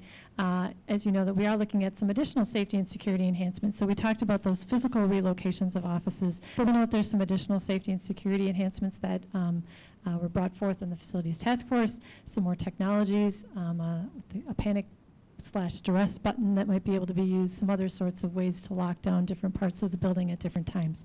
So that's where some of those additional security enhancements might come in. And related to that, we have some athletic and space improvements based on discussions last week. We've kind of gone back to that original proposal of just looking at some additional fields renovations that we currently have. Our current fields, athletic fields, both here on the East Campus and on the West Campus, are actually not the safest, as we know, because they're so used. And so we want to make sure that we're making some improvements to those, both for safety and for access of our schools and our community. Improved access to parking, and we've talked a little bit about that. And we also want to make sure that we're building in there some opportunities for us to look at an alternative transportation facility. We know that we have some security needs there, and we know that we are limited by the space there for our current buses. And so we continue those conversations, and that is part of an ongoing conversation with the city with those. But we would be looking some additional infrastructure investments with that. So any questions on the infrastructure investment parts of the proposal at this point? We did want to talk a little bit about financing. We haven't gone into great detail on that, but we did want to at least provide for the public. Obviously, we're looking at somewhere to $100 to $125 million total package, and so we wanted to talk a little bit about tax impact. These are estimates. We know that they're not definitive yet, but we did at least want to make sure that we're talking about this openly. I know we've had some questions from the public about, so we hear $125 million, what would that look like? So just what kind of a monthly increase, and this is based on the data that we had as of October, and at the time that we would go out for we would have this more finalized. We would have it reevaluated again. But the average home value in Edina Public Schools community is $400,000, so somewhere between $21 and $27 a month increase is what a proposal would be looking like. So we did want to at least share that out there. I know Finance and Facilities has looked at this as well. And then finally, with the timeline, we want to make sure that people understand what's happening. So, we've had additional discussion now here on November 17th. We are looking to hopefully make a recommended board action in December 15th, probably looking at some sort of additional work session prior to that. allowing time for the Department of Education's review and comment, which is required, and plenty of time for additional community dialogues and information sharing. Absentee voting, if we look at, like, for example, if we're looking at a May 5th special election, then absentee voting actually begins around March 20th. And with the changes in the state about how absentee voting happens, we want to make sure that we have all that information out to all of our community ahead of time.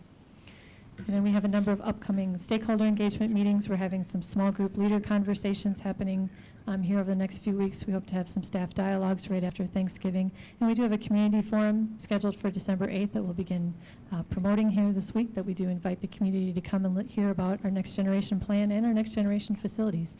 And then we're going to be doing another community survey, scientific representative sample to sort of gauge, now that we have more details. The last time we did it was when we were just sort of starting back in May and June with random ideas, and now that we've refined them a little bit to see where the community is at with it.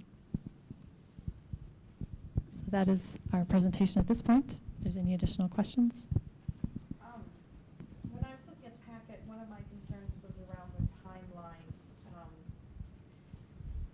For some reason, I thought when we were talking about doing May versus March, that the board would be having recommended board action in January versus December.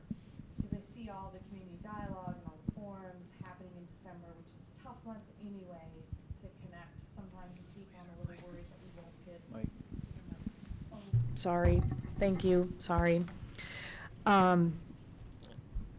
Just to re-summarize what I was saying, I'm a little concerned about the timeline. I may have completely misunderstood. I thought for some reason that we were looking for board action in January, not December. And I see all of the conversations, engaging our stakeholders happening in December, right prior to us having to take action on the 17th. And December is just a notorious month for getting feedback from people because it's a busy month. So my concern is that we're not going to have the depth of conversation or feedback from the community before the board has to take action. So I just wanted to put that out there as a concern. So the action, I mean, we'll bring a proposed action. So the action still is going to be a January vote on the board. So it'll be a discussion. It's a two read. Okay, it says recommended board That was- action yeah, on the so 15th. we've gone back and forth on that. I mean, if administration had their druthers, we would like it then, because that gives us that much more time to prepare for review and comment. I think if there is a potential that if you went very early in January and approved it, we still have the timeline. But I think what's pushed us back is, quite honestly, we look at that absentee voting timeline and say March 20th is very soon after. And so in order to get the information out and get the review and comment completed, which takes anywhere from 60 to 90 to 120 days, we need to make sure that we now allow enough time for that. So we understand that perhaps you won't be able to do that on the December 15th. We're just trying to charge ahead as best as we can. But we will have, prior to that December 15th meeting, the community survey results will be coming forward, so you'll have some additional data there. And we do know that there's, are we expecting several hundred people to show up for the community forum on December 8th? Probably not, but I'm not sure you'd get a bunch of people at this point until they actually hear what the proposal is. And so as you see, there'll be additional community dialogues after which time a proposal is put forward, because we obviously have an information campaign that we need to get out there. Okay, so our organizational meeting, which is on January 12th, would pinch things, is what I'm hearing. Potentially, yeah. But I mean, to me, that would be, and I think I speak on behalf of, I know Margot has collected data from our legal counsel that would probably be the drop dead date. Yes, and as we were discussing pros and cons to different recommended approvals, we also have the winter break in there. I know. Realizing that, there isn't an ideal time, and then coming back and refreshing memories we really need it by no later than that first meeting in January. We have some momentum here with the conversation. Let's see what we can do. Okay, and I know that we have discussed, and I know I asked the question just so that everybody understands, although we have a school board election in November, there are advantages in terms of timing and getting the project going, that is why we're proposing a May election versus piling it on top of what is already a school board election in November. Can you Right, but expand on that? As we would, if we were to have the election in May, assuming it is a successful election, then that allows us that much more time to get into the design phase and then potentially get out for bid in early 2016 to start construction in 2016. If we wait till November, then that delays your design phase, which then delays when you can actually get out for bid and start construction. Because you want to allow enough time for design. And I know, like, if you look at a neighboring district on Wayzata, they passed a referendum last February, and they're still going through the design phase right now with the hope of trying to get out for proposals and bids early next year. Susan, can you, so let's say, what do you think would be the best if people, the community, has thoughts or concerns or support or whichever, to get information back to you, to us? If they can't particularly make the form, for example, but they wanted, how would you feel best for them to get information out there to us? Well, I think certainly what we could do and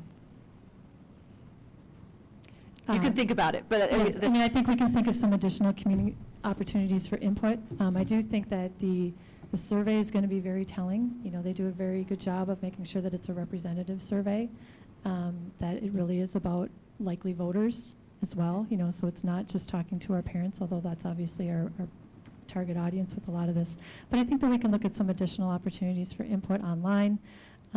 And we are having these discussions in other, while they're not necessarily designated about the facilities, you know, we have discussions at parent leadership councils, or we can go to PTOs and other sorts of opportunities to get out into the public. And we are doing a lot in reaching out to, you know, Chamber and Rotary and things like that as well.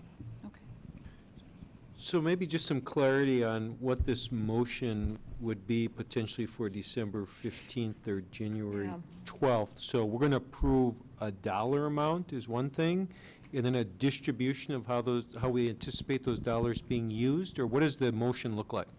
The action would be approving a resolution to call a special election. And so that there's actually kind of two. You have a resolution to call the special election, and then you have the actual ballot language, which, as we all know, is not the clearest, but that's what the legal language is required to be. So as far as what the proposal would be, that you could act on that. That's not necessarily what the formal resolution that has to happen legally has to do with calling a special election and approving a ballot. Okay. So the question on the ballot is what we're approving. So we have to make a proposal to MD&E, right? And I thought Vaughn said we needed 90 days for their approval. It's actually a 60-day review period, but once you factor in all the publications and the different standpoints, we usually say allow 120 days back from the time you want to have your election to when we need to have that review and comment turned into them to make sure we hit all the deadlines. So I'm not completely following here, because if it's 120 days, at some point they approve it within that 120-day process? Correct. And then you have to publish their recommendation or their approval or rejection of the review and comment. So the approval shows up within 60 days, typically? Correct. 60 to 90. Well, my concern here is if it's 90, for example, and we have to have it ready by March 15th, then we need a December 15th approval. If it's 60, then you could, It's kind of... 60 days is the stopwatch once it's submitted to the review, MDE for their review of that process. We will be talking with them ahead of time, making sure that they know what the proposal is coming in. We've got a good working relationship with the MDE, and so getting that approval within that 60 days has never been an issue, but I don't want to say with all certainty what the MDE will or won't do. And following up on Randy's question, you said that we're approving the language of the referendum, but if there's a proposal to MD&E, do we approve that proposal? So it's approving the proposed language. No, well, I'm going beyond that. Differentiating from the ballot language. Right. So there's something that goes to MD&E that says, here's what we plan on doing physical structure-wise. Does that get... we would need authorization from the district to submit on your behalf to the MDE for your review and comment. And that would be some kind of like we're looking here tonight, here's Yes. what we're looking at for elementary, secondary. It It's has more all- detailed yeah. than ballot language, obviously. Absolutely. It has the deficiencies of facilities, existing facilities you have, the proposed program, the budget, the schedule, the financing impact, all of the different components that would make up the referendum. And quite honestly, the ballot language is nothing more than tax impact. I mean, the ballot language, you don't get in, you're not allowed to get into a lot of detail about it. Yeah, Mostly it's pretty straightforward. It's % on a marginal cost per pupil unit. It's primarily legally prescripted. Yeah, With adding your own dollar amounts, I mean, Yeah. within reason, and the review and comment is certainly much more detailed. But the review and comment is still based on concepts, and it doesn't require us to go any further to specific designs. Correct. We'll have the rough magnitude of dollar amounts and the scope, whatever information we've developed so far, but none of that is saying this is exactly what you're going to do. No, you can't propose a classroom addition and build a pool, but, you know. Okay, so at some point, either December or January, and your hope is December, we would approve the ballot vote as well as the general concept plan submitted to MD&E. Okay. Additional questions? Anything we missed? Are we through? Well, it's a big thing. Vaughn, have we built you a bunk bed out back yet, or not? Not quite yet. I mean, I think it's important to recognize that it is 9 buildings that we're touching, and it's complex, and it's aligning to a strategic plan, and rarely do you, as a school district, get an opportunity to make sure all your programming gets to align with the facilities and space. And so that's the complexity of it all, and that's why we have to have this deep discussion that we've been having. Yes. That's why we had a 26-person task force study it for over a month, and we've had this information out in front of people. So we will continue to find ways for people to provide us input before we make that final decision. The likelihood of a board work session will probably come up later at the end of the meeting to look at a possible December 10th work session where we would be able to take a look at it. But 8th. Oh, good. December 8th, sorry. Not on top of the 10th. Keep going in the right direction, Susan. I saw that on his little note card. I said, no. Thank you, Susan. Thanks. I did have a reserved slot for leadership update. I think I'm going to defer that, simply looking at the time of the meeting. For the most part, all of our strategic planning is moving forward, and it was just really kind of highlighting some of the work that we're already doing. I think it could be more appropriately picked up in December or January. But again, we are working hard at an administrative level, and the board's very aware of how we're moving forward with our strategic work, and then also things that we're are implementing fully this year as a district. So with that in mind, unless there are entertain any questions from the board around the leadership work that we're completing. Questions? Thank you, Rick. Thank you.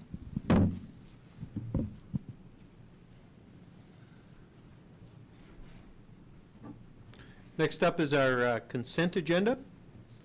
A motion to bring that to the floor. So moved. Second. It's been moved and seconded to bring the consent agenda to the floor. Rick, you want to walk us through real quick? I do.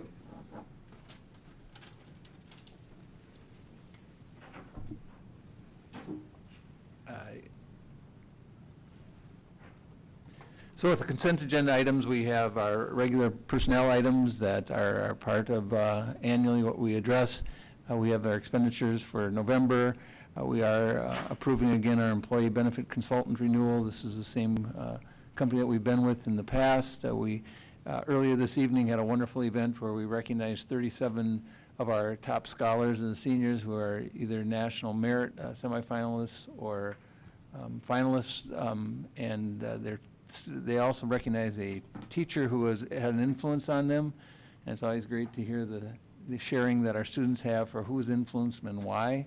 It ranges from our elementary, middle, high school, across the board. Even we had one mom that was recognized for the influence she had on her child's learning. And so it was a great event, and appreciate the involvement of the board, as well as our state elected officials were in attendance, and the mayor. We have a field trip that's going to New York, and then the gifts, again, always generous from our community, and that would conclude the consent agenda. Any items anybody would like to remove from the consent agenda, or any general questions about the consent agenda? Seeing none, all those in favor of approving the consent agenda as presented, please signify by saying aye. Aye. Opposed? Motion carries. Next up, we have our action items. The first item is the Edina High School ACT Testing Day, April 28th. May I have a motion, please, to bring that to the floor? It's been moved and seconded. Background, Randy? ACT Testing Day? I'm actually going to defer to Chad to speak to this particular resolution. So this is in response to state legislation that all juniors will be taking the ACT in Minnesota. That date was finalized to be April 28th.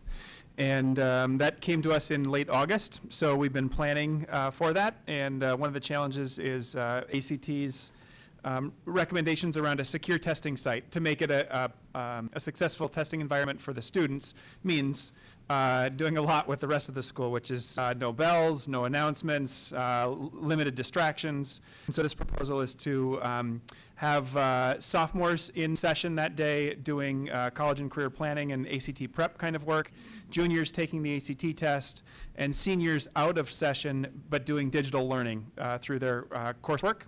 And it's requesting an early release at the end of testing, which is about 1:15, 1:30, somewhere in there. And the remainder of the day would be used for staff collaboration time. Any questions, comments, or discussion? All those in favor of approving the Edina High School ACT Testing Day, please signify by saying aye. Aye. Opposed? Motion carries. Next up, we have our financing of all facilities bonds. Can I have a motion, please? So moved. Second. It's been moved and seconded to approve the financing of the 2015, 2016 alternate facilities through issuance and sale of general obligation alternative facilities bonds, Series 2014A. Requires a roll call vote. Any discussion? Margot? Front and center. There we go.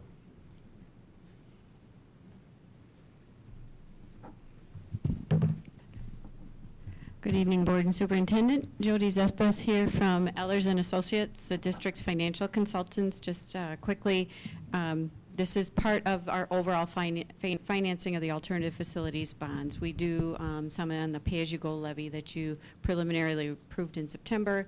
This is another component of it. We did review it in Finance and Facilities Committee and have accelerated the process because we have an opportunity to capture a better interest rate before December 31st. Let Jody explain that. And then we have a resolution with parameters that designates myself and Board Treasurer Leny Wallen-Friedman to approve on December 3rd the or file the paperwork. And then we would bring for final approval at our December 15th meeting. So, Jody? Great. So we gave you a pre-sale report, which I know that you have in your packet, and that summarizes everything related to the transaction.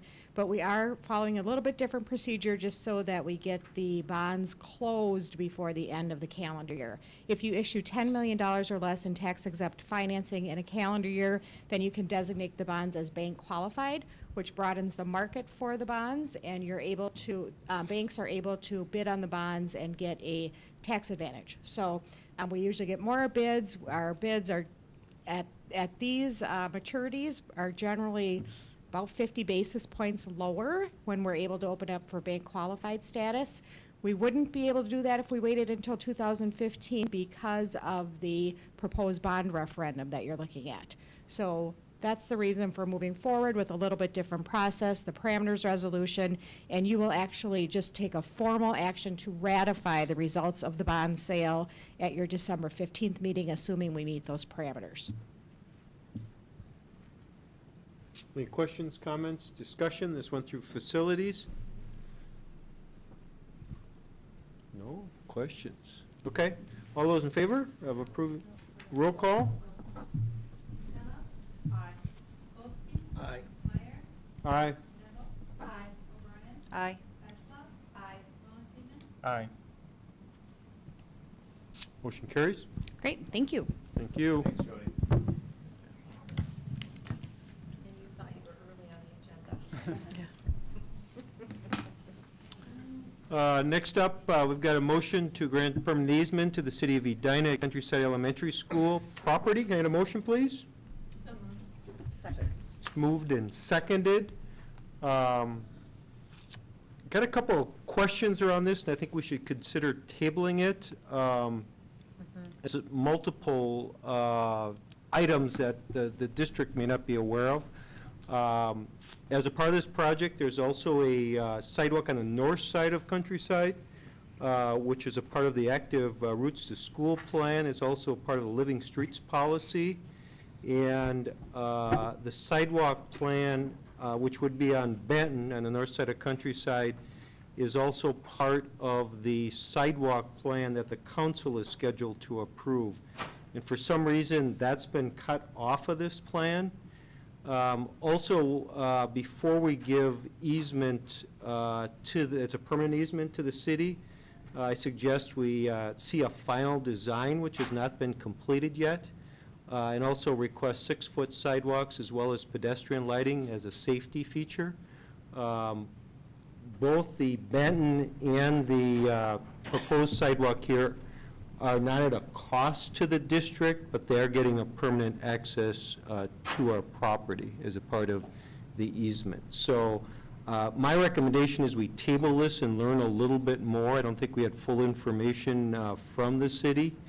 Also, we should be aware that this street project will, the district will be assessed about $117,000 as a part of it. So, anybody want to make a motion to table or additional discussion? I would move that we table this for further information based on what you've shared with us, Chair. Send it back to Finance and Facilities? Yes, please. Okay, a second? Second. Additional discussion? I'd like to know if Margot has any comments on. Certainly, we can do more research, and maybe one thing I could offer is that we have somebody from the city and Eric from Director of Buildings and Grounds, or I know Karen's been involved also, come and speak to their involvement in working on it. So we certainly can do that. I know Benton was discussed. I wasn't a part of those conversations. I think they were discussed around the Countryside neighborhood. So, and we can bring it back through Finance and Facilities and do some more work on it. Yeah, because the Benton sidewalk was part of the active Routes to School Yes. plan, which is something we're in support of. And so I just want to make sure that when they're setting sort of policy or sort of long-term vision for sidewalks, we aren't saying no to something because we don't have full information is the concern. Right. And ultimately, I think the actual proposed sidewalk for this is a positive for Countryside and a positive for the district. Oh, absolutely. Yeah, but to follow up and get Absolutely, a few but more questions answered. Because the Benton sidewalk is part of this current plan, and it's a sidewalk that runs from Countryside all the way down here to Normandale, Right. if we say no to this section now, it sort of breaks up that plan. So the city works in a different world than we do, and sometimes I think there's some things that get lost in translation or just lack of clarity, so. We'll bring it back. So we've got a first motion and a second to table this. Additional discussion, all those in favor of tabling and send it back to Finance and Facilities, please signify by saying aye. Aye. Opposed? Motion carries. Next up, we have Roofing Engineering Services. May I have a motion, please? So moved. So moved and seconded to approve Inspect to provide 2015 re-roofing engineering services. for 6.22% of construction costs with a maximum of $78,700 and a maximum of $29,500 for construction observation and testing. Discussion, background, comments? Margot? This is part of our overall architectural services plan that we discussed, that there may be times for specific areas of expertise that we would contract separately. This is one area we're going to pilot or try for this year. We have used Inspect for many years in this district. They've done a good job. They also are familiar with working with the Wold architect firm. It is a very favorable rate. The 6.22% is a very favorable rate. We've done some comparisons and would request your approval. Just so I understand, that means that then when we're going to re-roof one of our buildings, they're the people who tell us what kind of a roof we need and how we should go about it, rather than going to Wold Architects. Right, right. It is a partnership because we obviously want it to work into all of our district planning, but yes, they're the ones we would go to, the engineering firm. And would there be a reduction then in what we pay Wold? Yes, because they would not be paid for that component. So how does the reduction compare to the additional cost? It's, I want to say 7 or 7.5% versus 6.22. So it saves us money. It saves us money to do this, yes. And we get somebody who has a specific expertise in roofing as opposed to it. And when we checked with the other major player in the roof, specific to the roofing area of expertise, the range in the rate was 6.5% to 8%. So certainly the architect fees are not aligned, and that was the competitive RFP process. But here we're really focused in what we're requesting, and the rate's very competitive. Thank you. Additional questions, comments? All those in favor of approving the 2015 roofing engineering services, please signify by saying aye. Aye. Opposed? Motion carries. Next up, we have the superintendent performance goals for 2014-2015. And a motion, please? So moved. Second.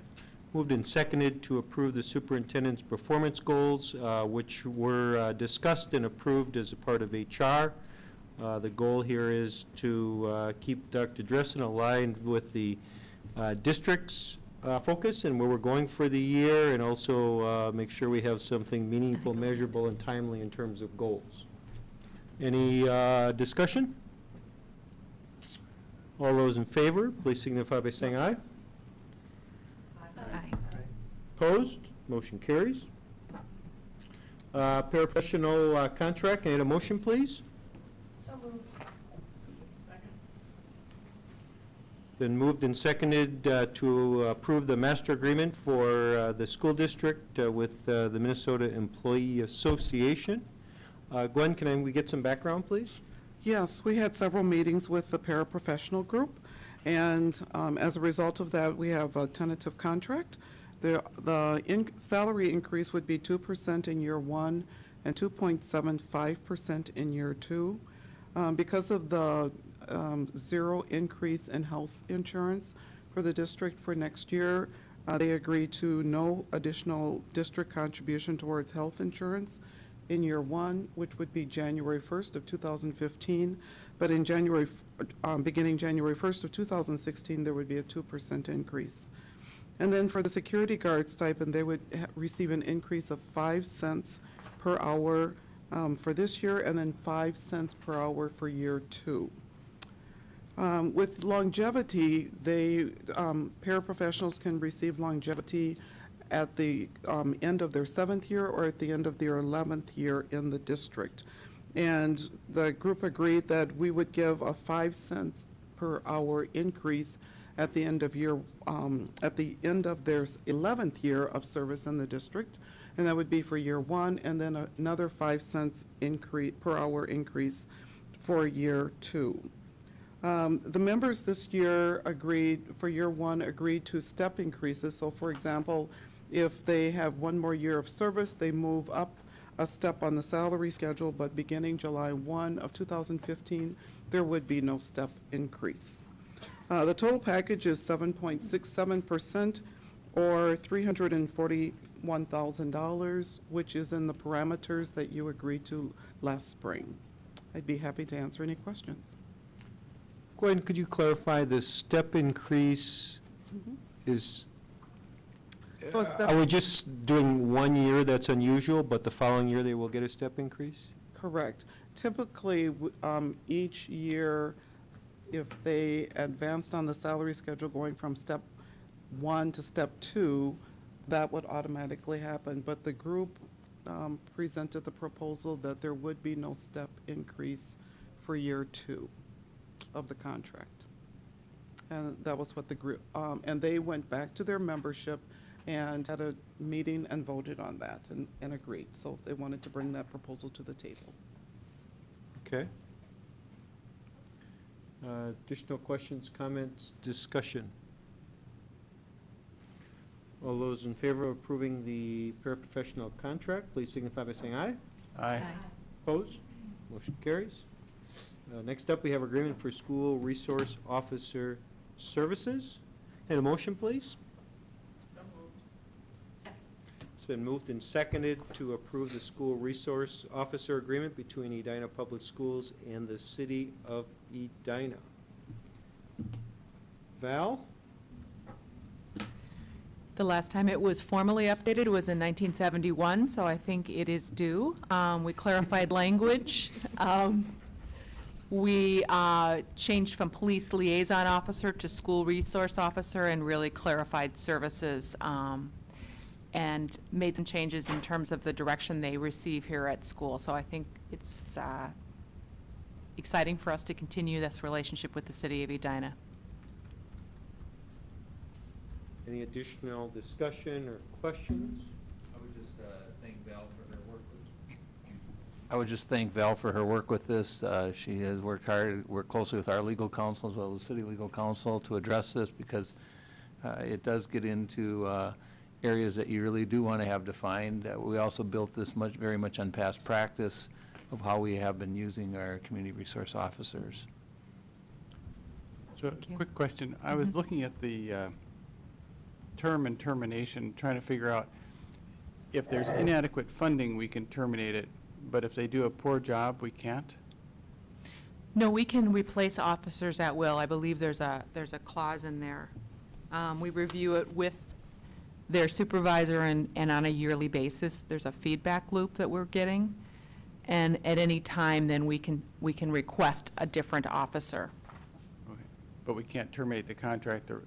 Our relief, if we're not satisfied, is to get a different officer through. And I mean, it seems unlikely we're going to have that. I'm just looking at the term, though.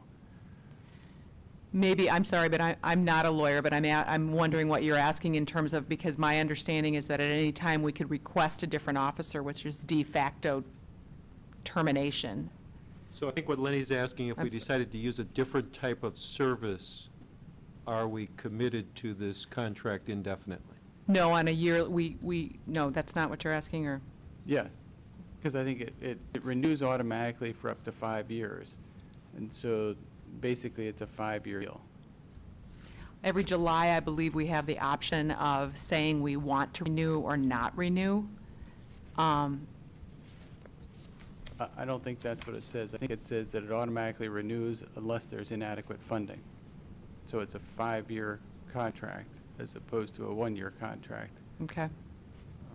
But we can, on an annual basis, we control whether there's adequate funding or not. Oh, okay. Through our budgeting process. All right. Because it's not, we don't, these are our general funds. So through the budget reduction process or reauthorization process, we could determine that there's a higher priority for a program versus this. But what about reallocation of funding for a different resource officer provider? Pardon? Reallocation of the same funding, so the funding is not pulled, but the funding is reallocated to another provider of a resource officer service. Would that be allowable under these terms? And is that what you're asking, Leny? Or no? I missed your question, sorry. Yeah, that's what he's asking. Can we request that we insert a out clause to amend, or is it already done and signed? It's gone through the city council. I think we began this process with the assumption that we wanted to continue the partnership with the city of Edina because it's been a long-standing relationship, and we haven't had, I mean, I think we're probably pretty happy to have our two school resource officers with us. Sorry, it's getting late in the evening, but we did not look at or consider an option when we spoke to either attorney, and it's been passed through the city council on November 3rd. So we'd have to bring it back out if that was a real concern of yours to look at the ability to, so that is an option, but this is where we're at in the process. But you're saying we could get out of it if we simply. But we Shouldn't fund it. Right, if we didn't fund it. All right, my other comment is that the notice provision talks about address below, but there's no address below. So I think someone's got to write in an address below for notice. Okay, noted, thank you. The address below is under E. I don't know what it is. 5E. Val, can I just ask, has the rate that we're paying the city changed with this new agreement? The rate wasn't in the 1971 agreement, but I believe the rate has been the same since then, yes.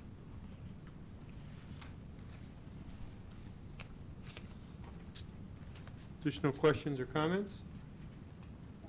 Lenny, that all makes sense to you now? You okay with it? Yeah, I was just concerned that it was, 5 years we were locked in, and if we've got a way to evaluate it annually, I'm good. Good, thank you. Excellent. Additional discussion? All those in favor of approving the school resource officer agreement between the city and the school district, please signify by saying aye. Aye.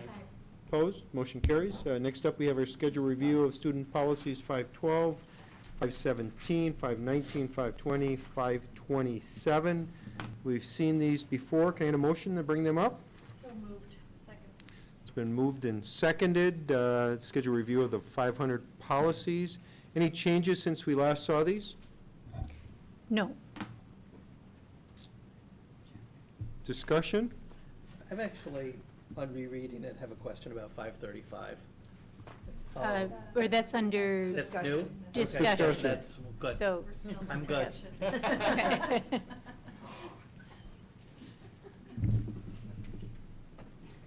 Additional discussion. So where 512 is school-sponsored student publications and activities.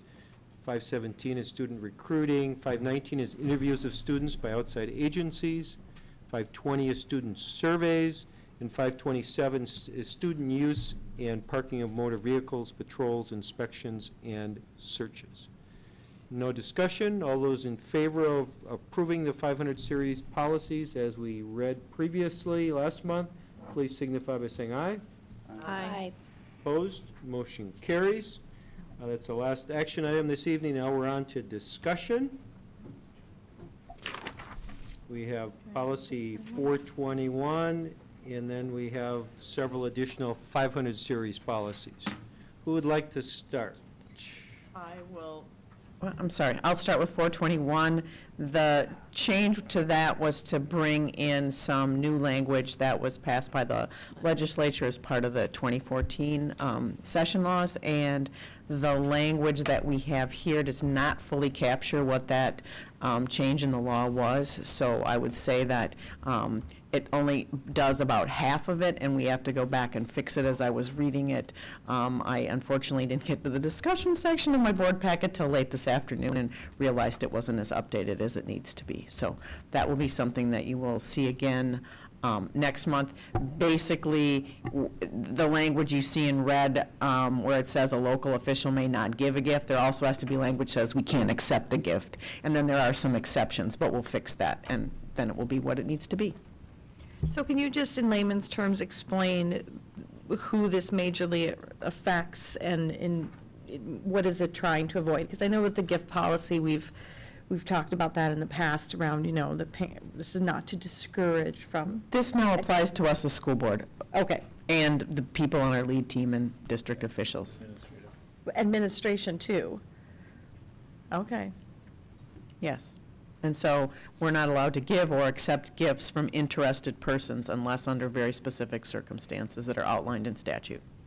So this would be vendors. That's what I was figuring. So this is really just to avoid the vendor issue. Okay. Additional questions or comments on that one? No. And then we're on to the 500 series.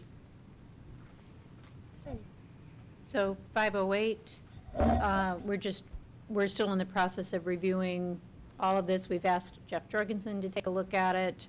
So there may be a few changes, but are there any questions for when we bring this up at our next committee meeting? Okay. 528. The appendix, one thing that we discussed at our last policy meeting is that we will review that appendix just so that it complies with all of the other appendices that are similar, such as the one in 514. So we just want to make sure that those are up to date. 529. We don't have any specific notes unless there are specific questions. Is this just updating for, I mean, these are mostly Stylistic. updates. Correct. I mean, they're not It's substantial. minor That's what I language saw. modifications. There's no substantial change to any of the content. 530. Again, not stylistic. Oops, I skipped right over 530. Policy's the same. It's the same, Oh, except for. language adjustment. And some 3C. language, yeah. 3C is where we made just a little bit more language adjustment, which is noted in red. As opposed, just October 1st of each school year, the student's first year, and implying that the student's first year in the district may be different than what was originally stated, and also in the student's 7th grade year. It tracks statutory requirements. Yeah, that's what I thought. So that's the difference there. 531. Yeah, because that's a new immunization requirement. Just again, minor language modification in 531.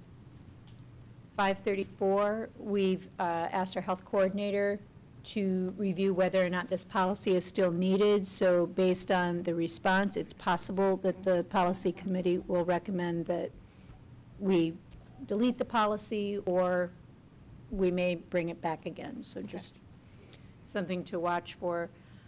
And then 535. And again, that looked like language too. Minor language modification. Any questions, though, that? That's David's question. Oh, thank you. Yes, David. So in sections 5, 6, that's the one I have questions on.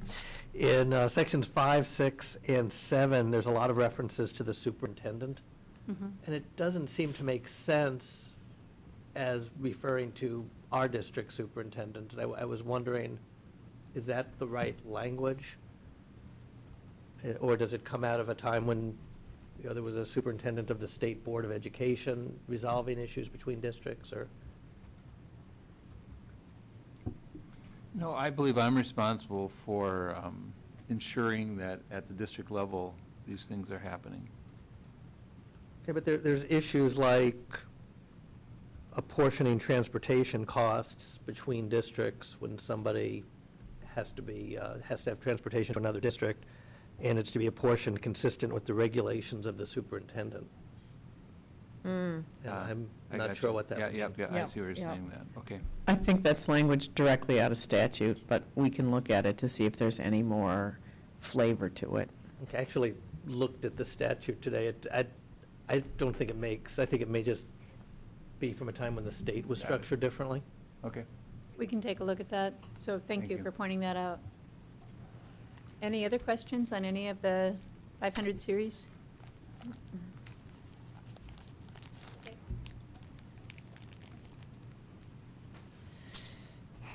I think that's it for discussion. We've got some information item. Got our community ed employee guidebook as well as enrollment. Any announcements? So the last meeting, I had asked if there were equity workshops that we could attend. WEMAP is having a Beyond Diversity course January 21st and 22nd that the board is invited to attend. Those are regular work days, but so January 21st and 22nd, if people are interested, would they coordinate through We'll put those in the weekly update. Okay. Is there like an information packet or something about Yep. it? We'll link it. Okay. We'll I link was it. given a brochure at the WEMAP meeting, and that date just sort of jumped out. Okay. Thanks, Lenny.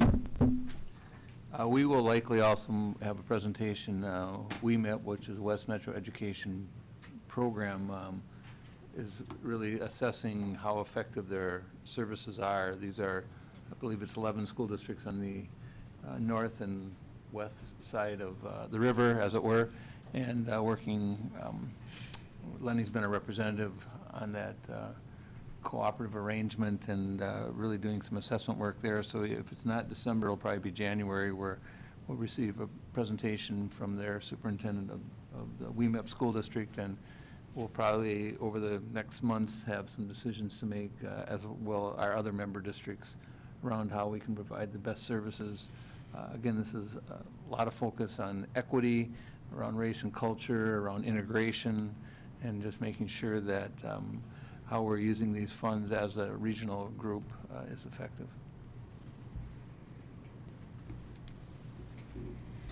Any other additional announcements or committee reports? Mentioned to the board that we'll likely be seeking a December 8th work session. This would be prior to the community meeting. We'd like to look at a 5 o'clock time, but we'll confirm that.